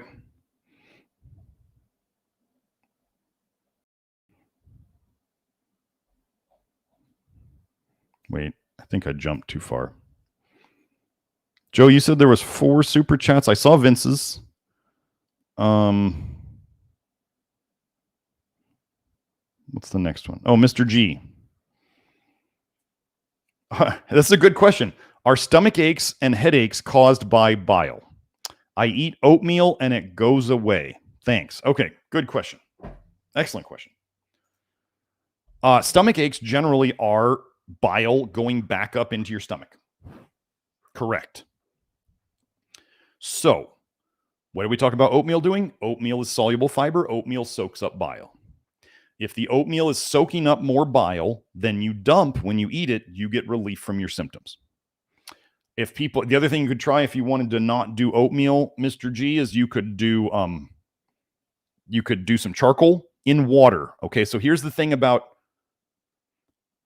oats, right? Oats are already, I haven't figured out how to say this the way I want to yet, but oats are already activated. The soluble fiber in the oats is already activated when you eat it, because it's been hydrated, right? If you took the example here, if you took a capsule of oats, dry oats, and you swallowed it, the problem with capsules of soluble fiber, or let's say charcoal, is that if you are trying to treat any issue in your mouth or your throat or your esophagus or down to your stomach, is if the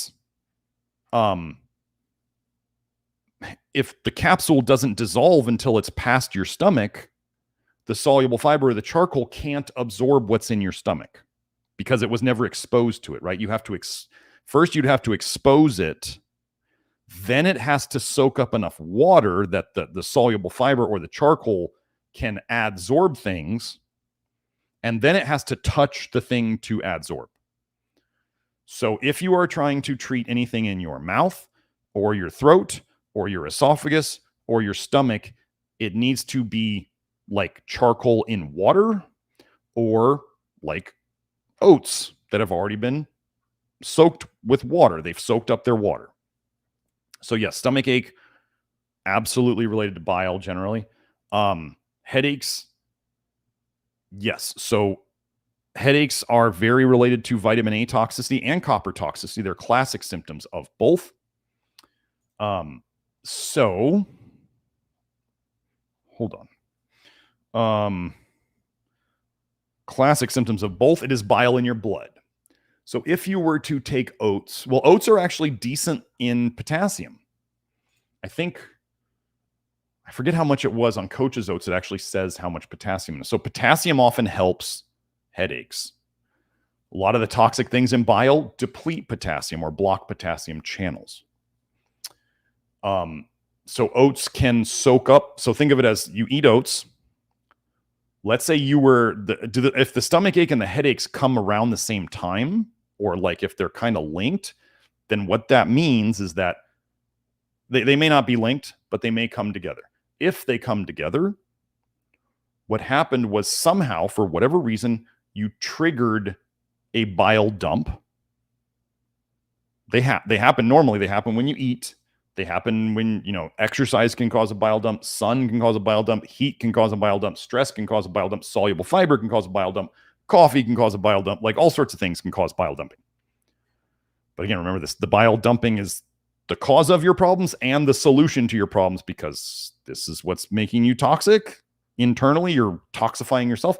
And also getting rid of the bile is how you get untoxic. So we have to balance the dumping so that you don't dump so much that you overflow it into your system.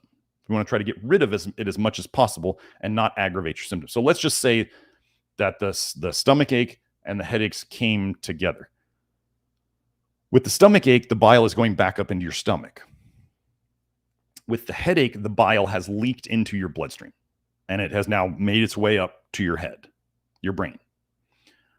So when you do the oats, they soak up bile. They've also got potassium in them, and they also soak up bile. So the bile that's circulating in your enterohepatic circulation from your gut to your liver and back and forth, the oats are going to soak up the bile, some of the bile in your stomach, could relieve the stomach ache. And if the headache came at the same time, I would guess that it would take a while for the headache to get relief, because those oats have to make it their way down into your digestive system and soak it up there too. So if they happen separately and you can use the oats to solve them both, then you know that both of them are related to bile. I mean, that's pretty straightforward. But yes, absolutely, they can be connected. And yeah. This is what binders do, folks. Like soluble fiber is a binder, charcoal is a binder. So like Mr. G, if you didn't want to eat something and you knew that you tolerated charcoal, you could just drink a glass of charcoal water. And that would if you just had a stomach ache, that would likely get rid of it too. That's what I got. I missed Zendog Breath's question. He always loves to ask funny things.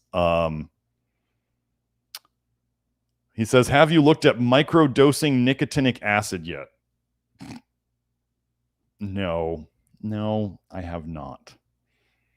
Well, I mean, so when I started taking nicotinic acid, did I follow my own guidelines?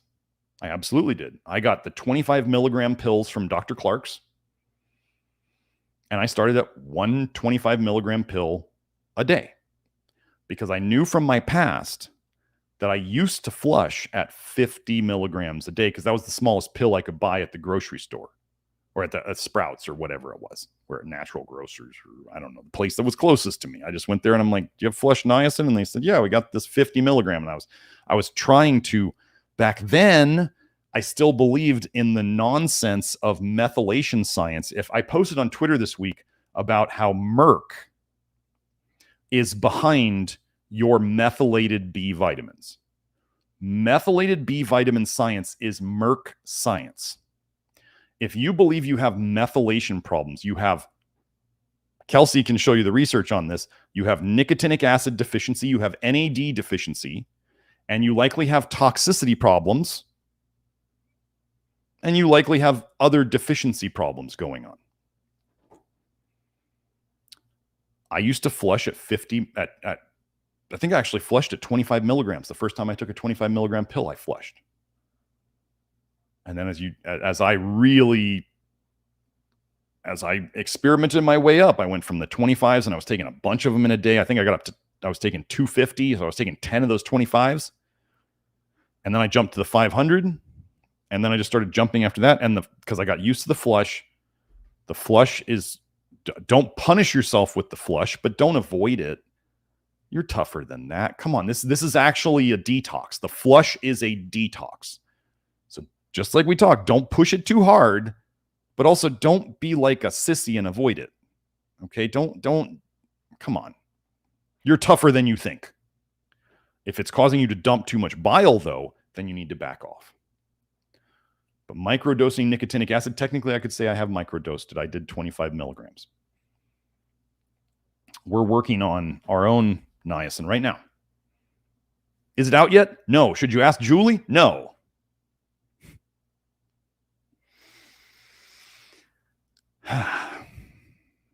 We're going to be doing all sorts of fun stuff with Kelsey, crossing over with all the niacin stuff with Kelsey's store and our store and all that fun stuff. So, but microdosing, let's just talk for a second about microdosing mushrooms. Like, seriously, don't do that. Microdosing drugs, don't do it. Everybody I've seen, I know several people who did it. They all eventually develop that weird zoned out look of people who do too many hallucinogens.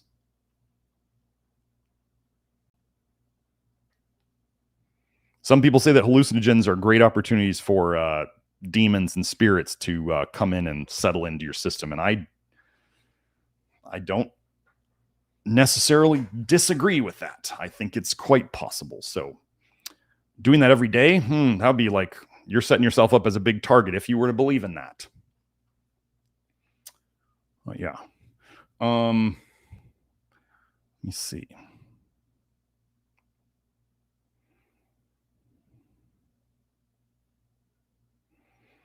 Okay, Sam, oh, sorry. Thank you, everybody, for the super chats before this. But Sam Vandermeer asks, I put my 11-year-old, no health issues on the diet. 6 months in, she faces nausea, vomiting, insomnia when she cheats, as in like a restaurant. Is this something you see in clients, or is it due to an immature liver? Well, I don't know that I'd say an immature liver.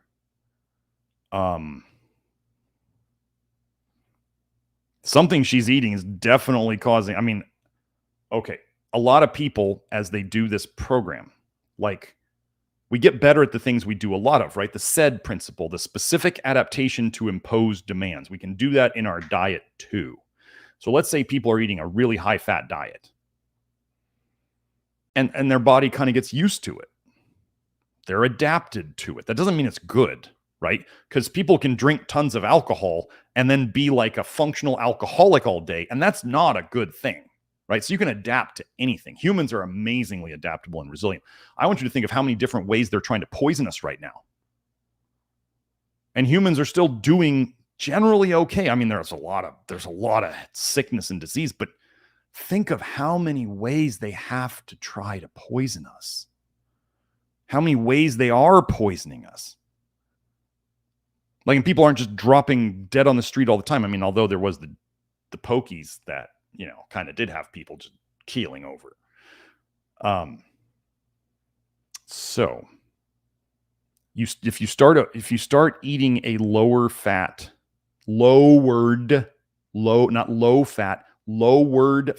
diet,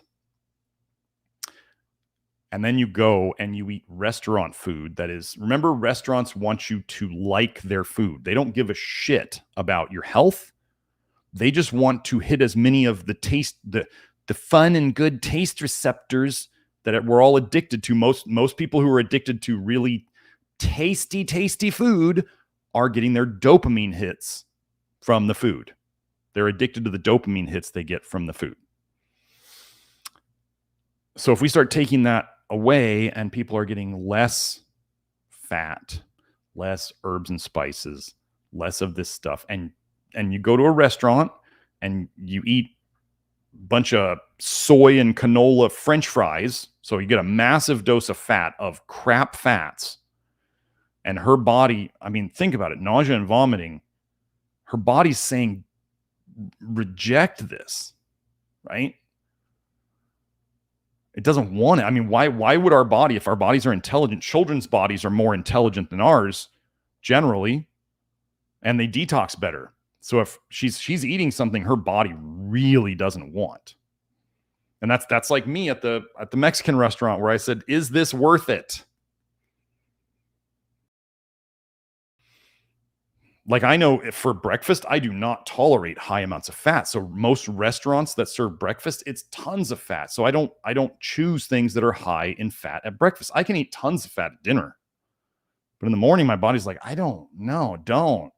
No, it doesn't sit well. Does that mean I'm weak? No, I just know that like in the morning, my body's like, I don't want to eat a bunch of fat. Give me some time to wake up first. Especially not if you're going to put down like crap fats like they serve at restaurants. So I think it's more of just, it's an amount of fat thing. You know, I mean, the goal is not for people to eat restaurant food, right? It's not to, restaurants are not serving healthy food. So in a certain way, there's something in that food that she is not getting along with that is causing her bile to reflux into her stomach. I think it's her body saying, don't eat this. I don't think it's a terrible thing. I mean, is our goal to be able to tolerate like GMO garbage, Zog slop? That's not my goal. I mean, I know we still have to eat out. We all have to eat out at some point. I think better choices may need to be made in her case so that she doesn't, you know, unless she thinks the juice is worth the squeeze, which the last thing sometimes I've had nausea or whatever from whatever, you know, whatever happens. And I know that one of the solutions is you can always stick your finger down your throat, move that bile out. That is the absolute last thing I'm ever going to do. Like I have to feel so bad to ever even consider that. Vomiting is not fun. Some people can do it, no problem. They're like, yeah, just get rid of it. And I go, no. I tend to not stick my finger down my throat. I tend to not stick tubes up my butt. If you've been really sick and those things were part of helping you to feel less sick, that's fine. There's no judgment. I'm just not that guy. So I wish I don't do. Is it due to an immature liver? I mean, her liver doesn't. As Grant talked about, the theory of Grant's was that a lot of kids somehow all of a sudden start to get better from their vitamin A toxicity symptoms. And I showed in the liver biopsy studies, like it was the younger kids, and then you got like above maybe 40. And that's where you saw it. So the kids like under 10 and the adults over 40 had the highest amount of vitamin A in their liver. The kids at like 10 years old and under, some of them had obscene amounts of vitamin A in their liver. Obscene, like they put the adults to shame. One of Grant's theories about why sometimes these childhood vitamin A toxicity diseases go away is because the liver starts growing three-dimensionally, right? It's growing front, back, side, up and down. And all of a sudden you're making new liver tissue that is free of toxicity, or you're taking whatever toxicity was in the liver and you're diluting it as the liver grows. So the amount of toxicity per unit shrinks. Like the liver still has that much toxicity in it, but the amount per cell is less. Does that make sense? So then some of the liver has more storage area for vitamin A. And maybe their diet changed a bit as they grew up. Maybe their parents stopped feeding them sweet potato baby food and cod liver oil and all these nasty things.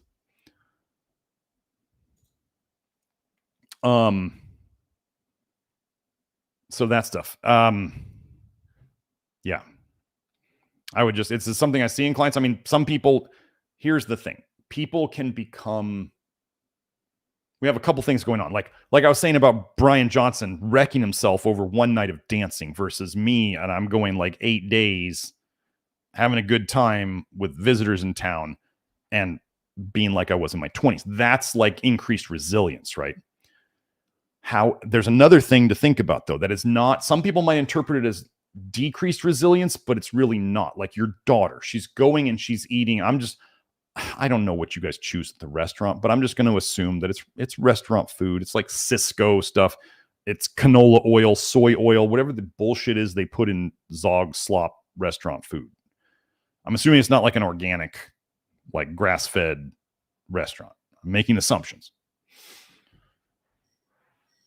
Or like when I go and I eat a high-fat breakfast and my body's like, just don't do this. It's just going to go right through you. Like don't do it now. Like don't do it now.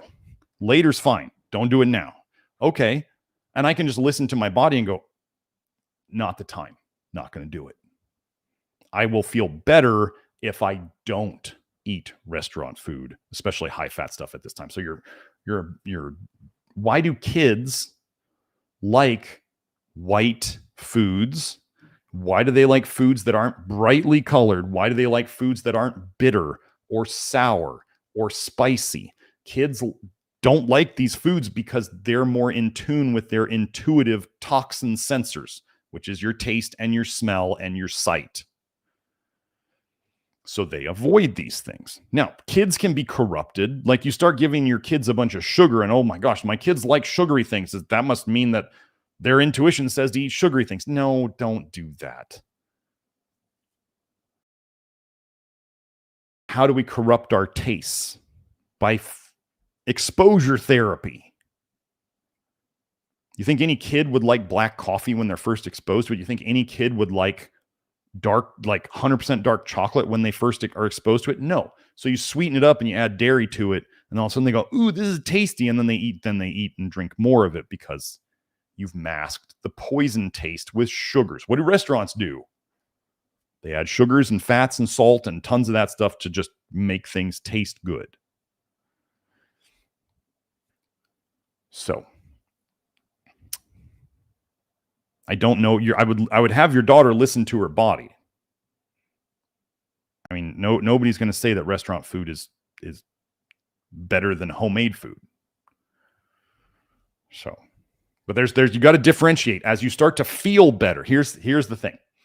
As you start to get better, you have to differentiate between resilience and understanding your body's signals better. So if you start to feel better, you lose your tolerance for feeling bad. You understand what I'm saying? As you feel better, your tolerance for feeling bad, doing the wrong things, becomes less because you have a bigger contrast between you're feeling good up here versus doing the wrong things and feeling bad down here. And this gap, you're like, I don't like this. I like this. Like, I know eating 2 bananas a day is key to me being up here. If I don't, I'm closer to down here. So does that mean I lost resilience? No, it means I just know what fuel works better. If I go to breakfast and I get steel-cut oatmeal at this restaurant I like to go to, not only do I know there's not a bunch of nasty oils in it, but I get a bunch of fiber and it's relatively lower in fat and everything goes fine in my morning. I just know what makes me feel better. And then I can do other things later in the day. So it's the tolerance of not feeling good goes down. Now, your daughter's body tolerance of these foods, your daughter's body may just be like, do not do this. I would guess if she ate it over and over again, you'd probably make her more toxic. You do exposure therapy to it, she'd get better at eating restaurant food. Is that what we want? I don't think so. So that's what I got on that. Sam says, what to do about endotoxins from bacteria? Our approach, first of all, lipopolysaccharides, endotoxins. This is I'm trying to remember what I've been over before, but basically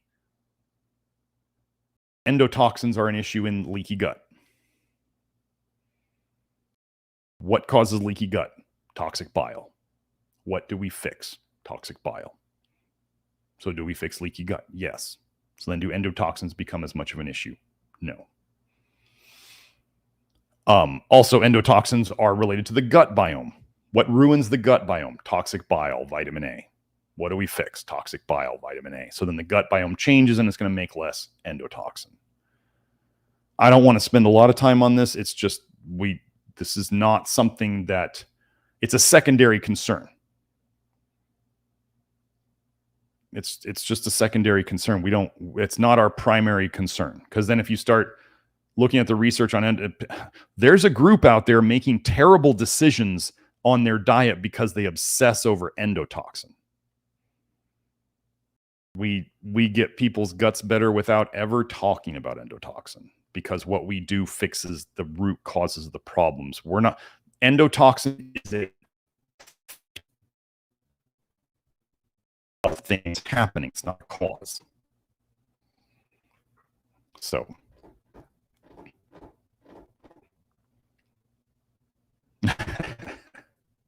endotoxins in the gut are an effect of things you do. They're a result of things you do. They're not a cause. Okay. Let me see that again. And again, thank you for everybody for the super chats.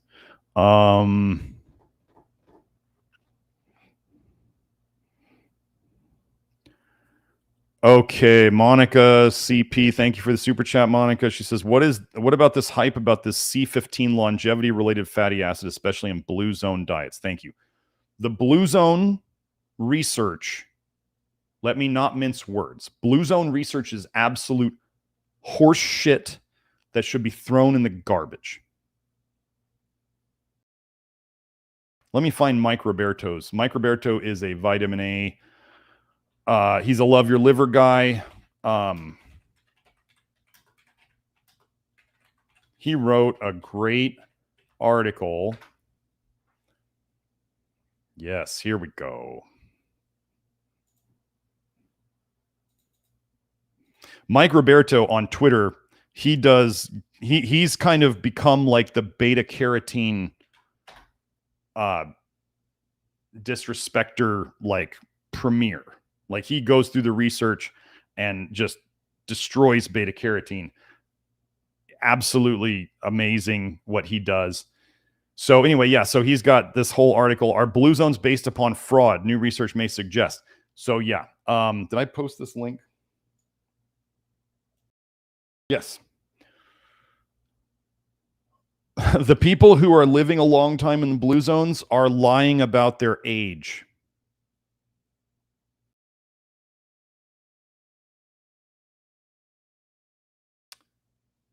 Blue zones are based on lies.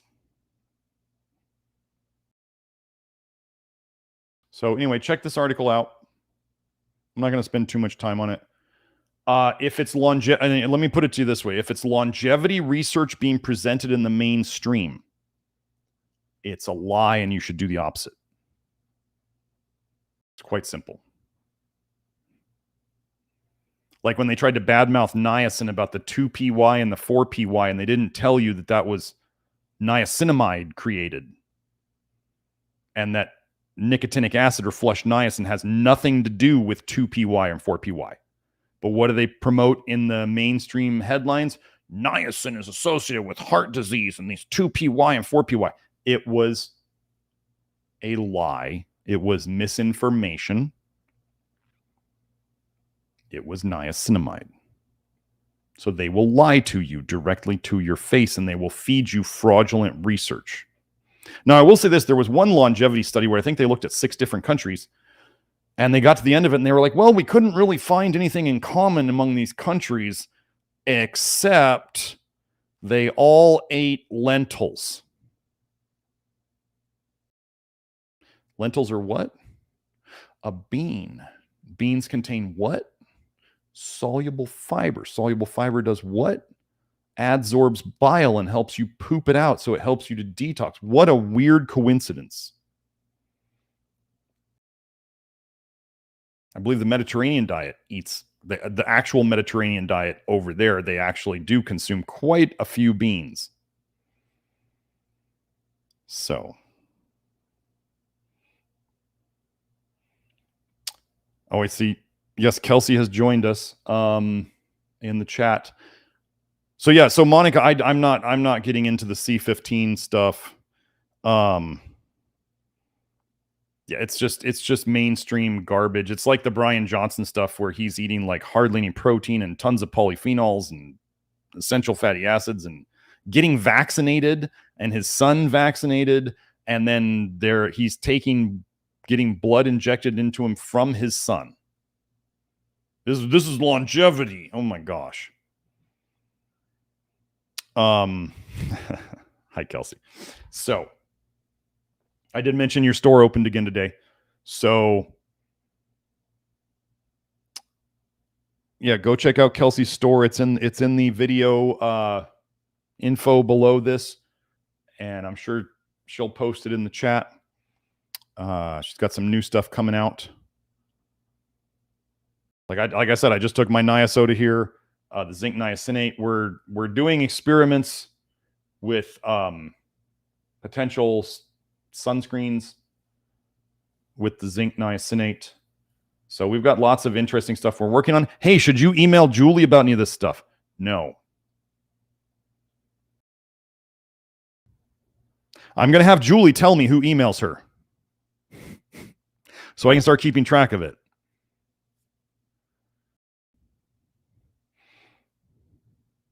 Okay. So I know who listens.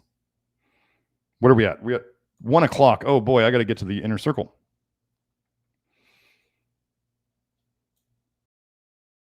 Okay.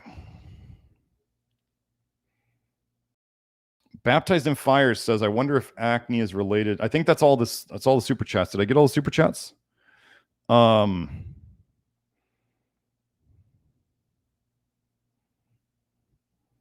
see. Let me just make sure.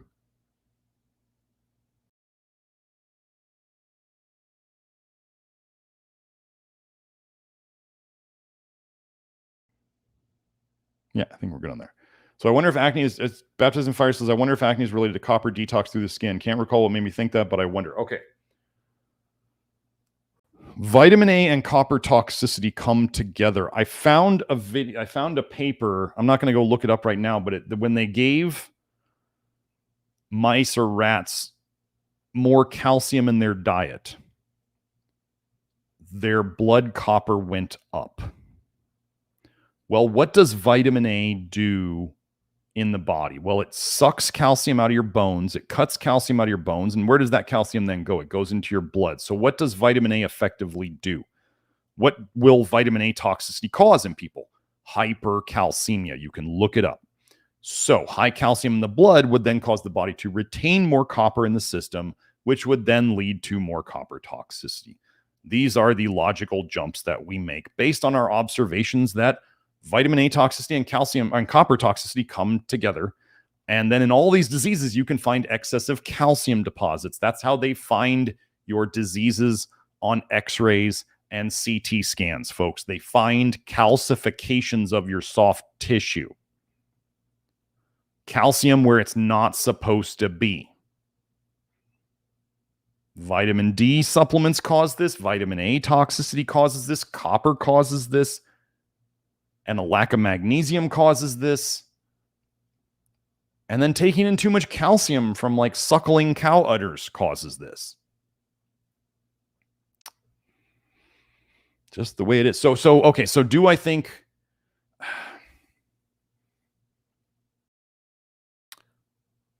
acne is related to copper and vitamin A together? Yes. Do I see zinc tend to help with acne? Yes. Zinc is a copper antagonist. Zinc is necessary to make retinol binding protein, which helps your body protect itself from vitamin A toxicity. So zinc deficiency is related to copper toxicity and vitamin A toxicity. Zinc helps acne, which means it's probably counteracting the copper and the vitamin A. So do I think it's all connected? Yes. We don't have to, remember, we don't have to have one cause. People who try to pigeonhole this work into just vitamin A obviously haven't watched anything I've done. So we're not just at one thing. Yeah. I was writing a tweet. I didn't finish it, but guess what? I did a whole video, I think, here on YouTube about how copper toxicity is linked to diabetes and metabolic syndrome. And last night, as I do, I had a little muse thought. I went, I wonder if metformin binds copper. And that's why they say it helps with diabetes and longevity. Am I suggesting anybody take metformin? No, I'm suggesting you would throw that in the garbage. I'm using it to show you an example. Turns out there's 3 studies showing that metformin acts as a copper binding compound.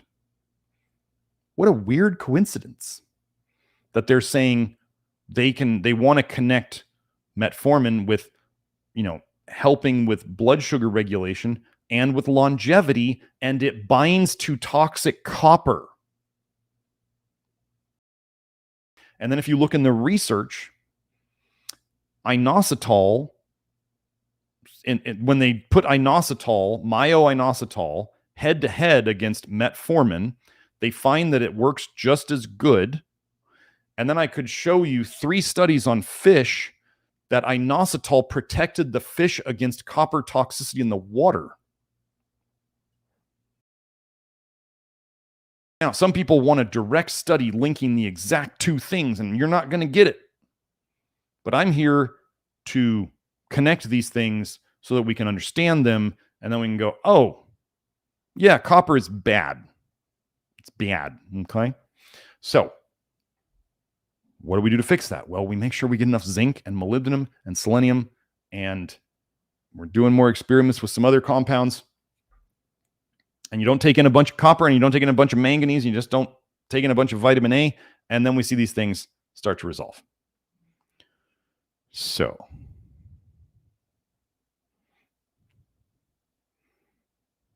and Rustica, what are you saying? You don't detox copper. It stays lodged until you need it? I'm going to say I have to disagree with that. Do you know that I saw a gentleman the other day? I saw his labs. His blood copper was 35. Super low. He has no copper deficiency symptoms. Weird. He takes zinc every day. If he had low blood copper and he's taking zinc, which is a copper antagonist, and he's taking selenium and he's taking molybdenum, all of these copper antagonists, he should be making himself worse. He should be showing outright copper deficiency symptoms. He is not.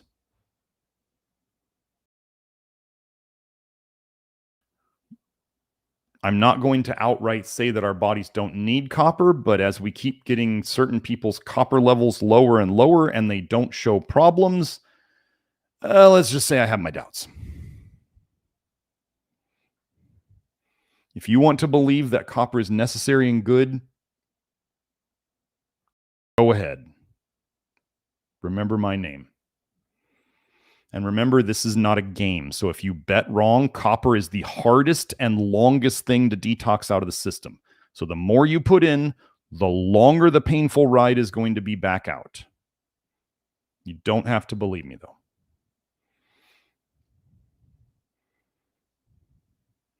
Casper said, honey is fine.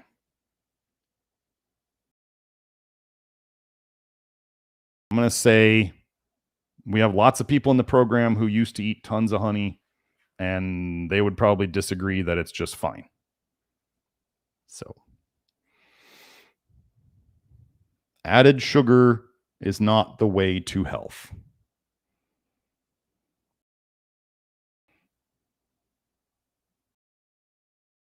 We are getting copper levels down. We would very normally see what would be considered on the normal hair mineral analysis people who don't understand what they're doing. We would very normally see low copper levels on a hair test. And we are getting plenty of people to the low normal or low areas of copper in the serum, and they are fine. So we just keep breaking all these nutrition laws. Why are they so wrong? Is it maybe corrupted research, misinterpreted research, or are they trying to make you sick, crazy, infertile, and dead early, while they squeeze as much money out of you in the medical system as they possibly can before you expire? And then they take your money after you're dead too, with the inheritance tax and all of that.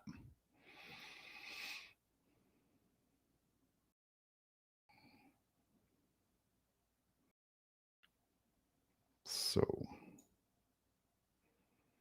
Zendog asked, did I use the derp voice, my derp? Did I use my derp voice in karaoke? No. what I sang, I did a duet. I sang Picture with the Kid Rock and Sheryl Crow song with someone. And I did Pearl Jam's Elderly Woman Behind the Counter in a Small Town, or whatever the full name of that song is. It's so long. And I did Frank Sinatra's New York, New York, which that's like my song. I usually get some applause after that one. I'm pretty good at that one. Brian Johnson is the new Dave Asprey. If Dave Asprey is what people look like after TRT therapy, I don't want it. That's all I know. Somebody said on Twitter that Dave Asprey looks like the old lesbian bookstore owner. And I looked at him again and I cracked up. It was hilarious because he does.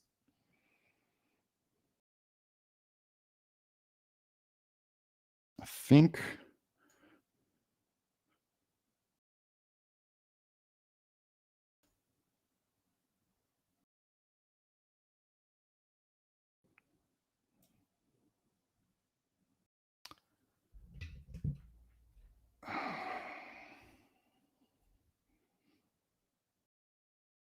and Rustica says, why not biopsy tissue and bone for copper levels? Are you... Your comments are treading on a very thin line. You're treading on a very thin line here. I know you've been coming here for a long time, but your comments are getting out of order, if you will. They would not do liver biopsy studies for vitamin A toxicity because they considered them unethical to do unless medically necessary. And you're talking about me doing like punch biopsies of skin and bone to look for copper levels in fairly normal people? And if I don't, somehow I can't demonstrate my point. I've had clients in 29 countries now. I built my reputation on hair tests, and I added some blood tests, and I show copper toxicity in blood tests and hair tests based on my standards all the time, and I get them down, and we have people improve. I am getting results. Here's the idea, folks. So let's go over the example with vitamin A.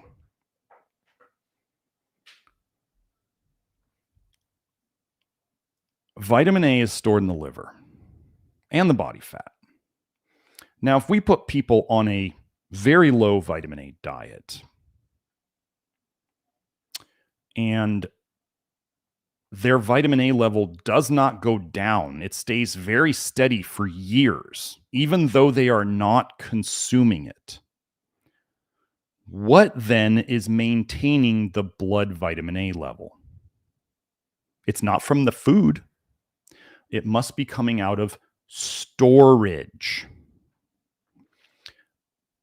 Therefore, we can assume with the tools that we have and the observations that we use that it must be coming out of storage. And at some point, it goes to below lab detection limits. And that's when we can say we have probably emptied out most of the storage. We are seeing copper levels after we antagonize copper more than anybody out there.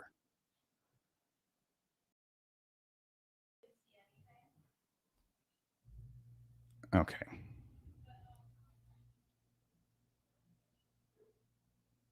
Yeah. Whatever. Now you just get ignored. Okay. We're going to wrap it up. I'm going to decide whether N Rustica gets to stick around or not. And so hope you all enjoyed that. We will continue antagonizing copper and seeing levels go down and seeing people get better. We will keep reducing people's vitamin A intakes. We will keep minimizing sulfur. We will keep avoiding and minimizing polyphenols. We'll just keep getting people better. and we won't worry about tools that we don't have access to. So hope you all enjoyed that.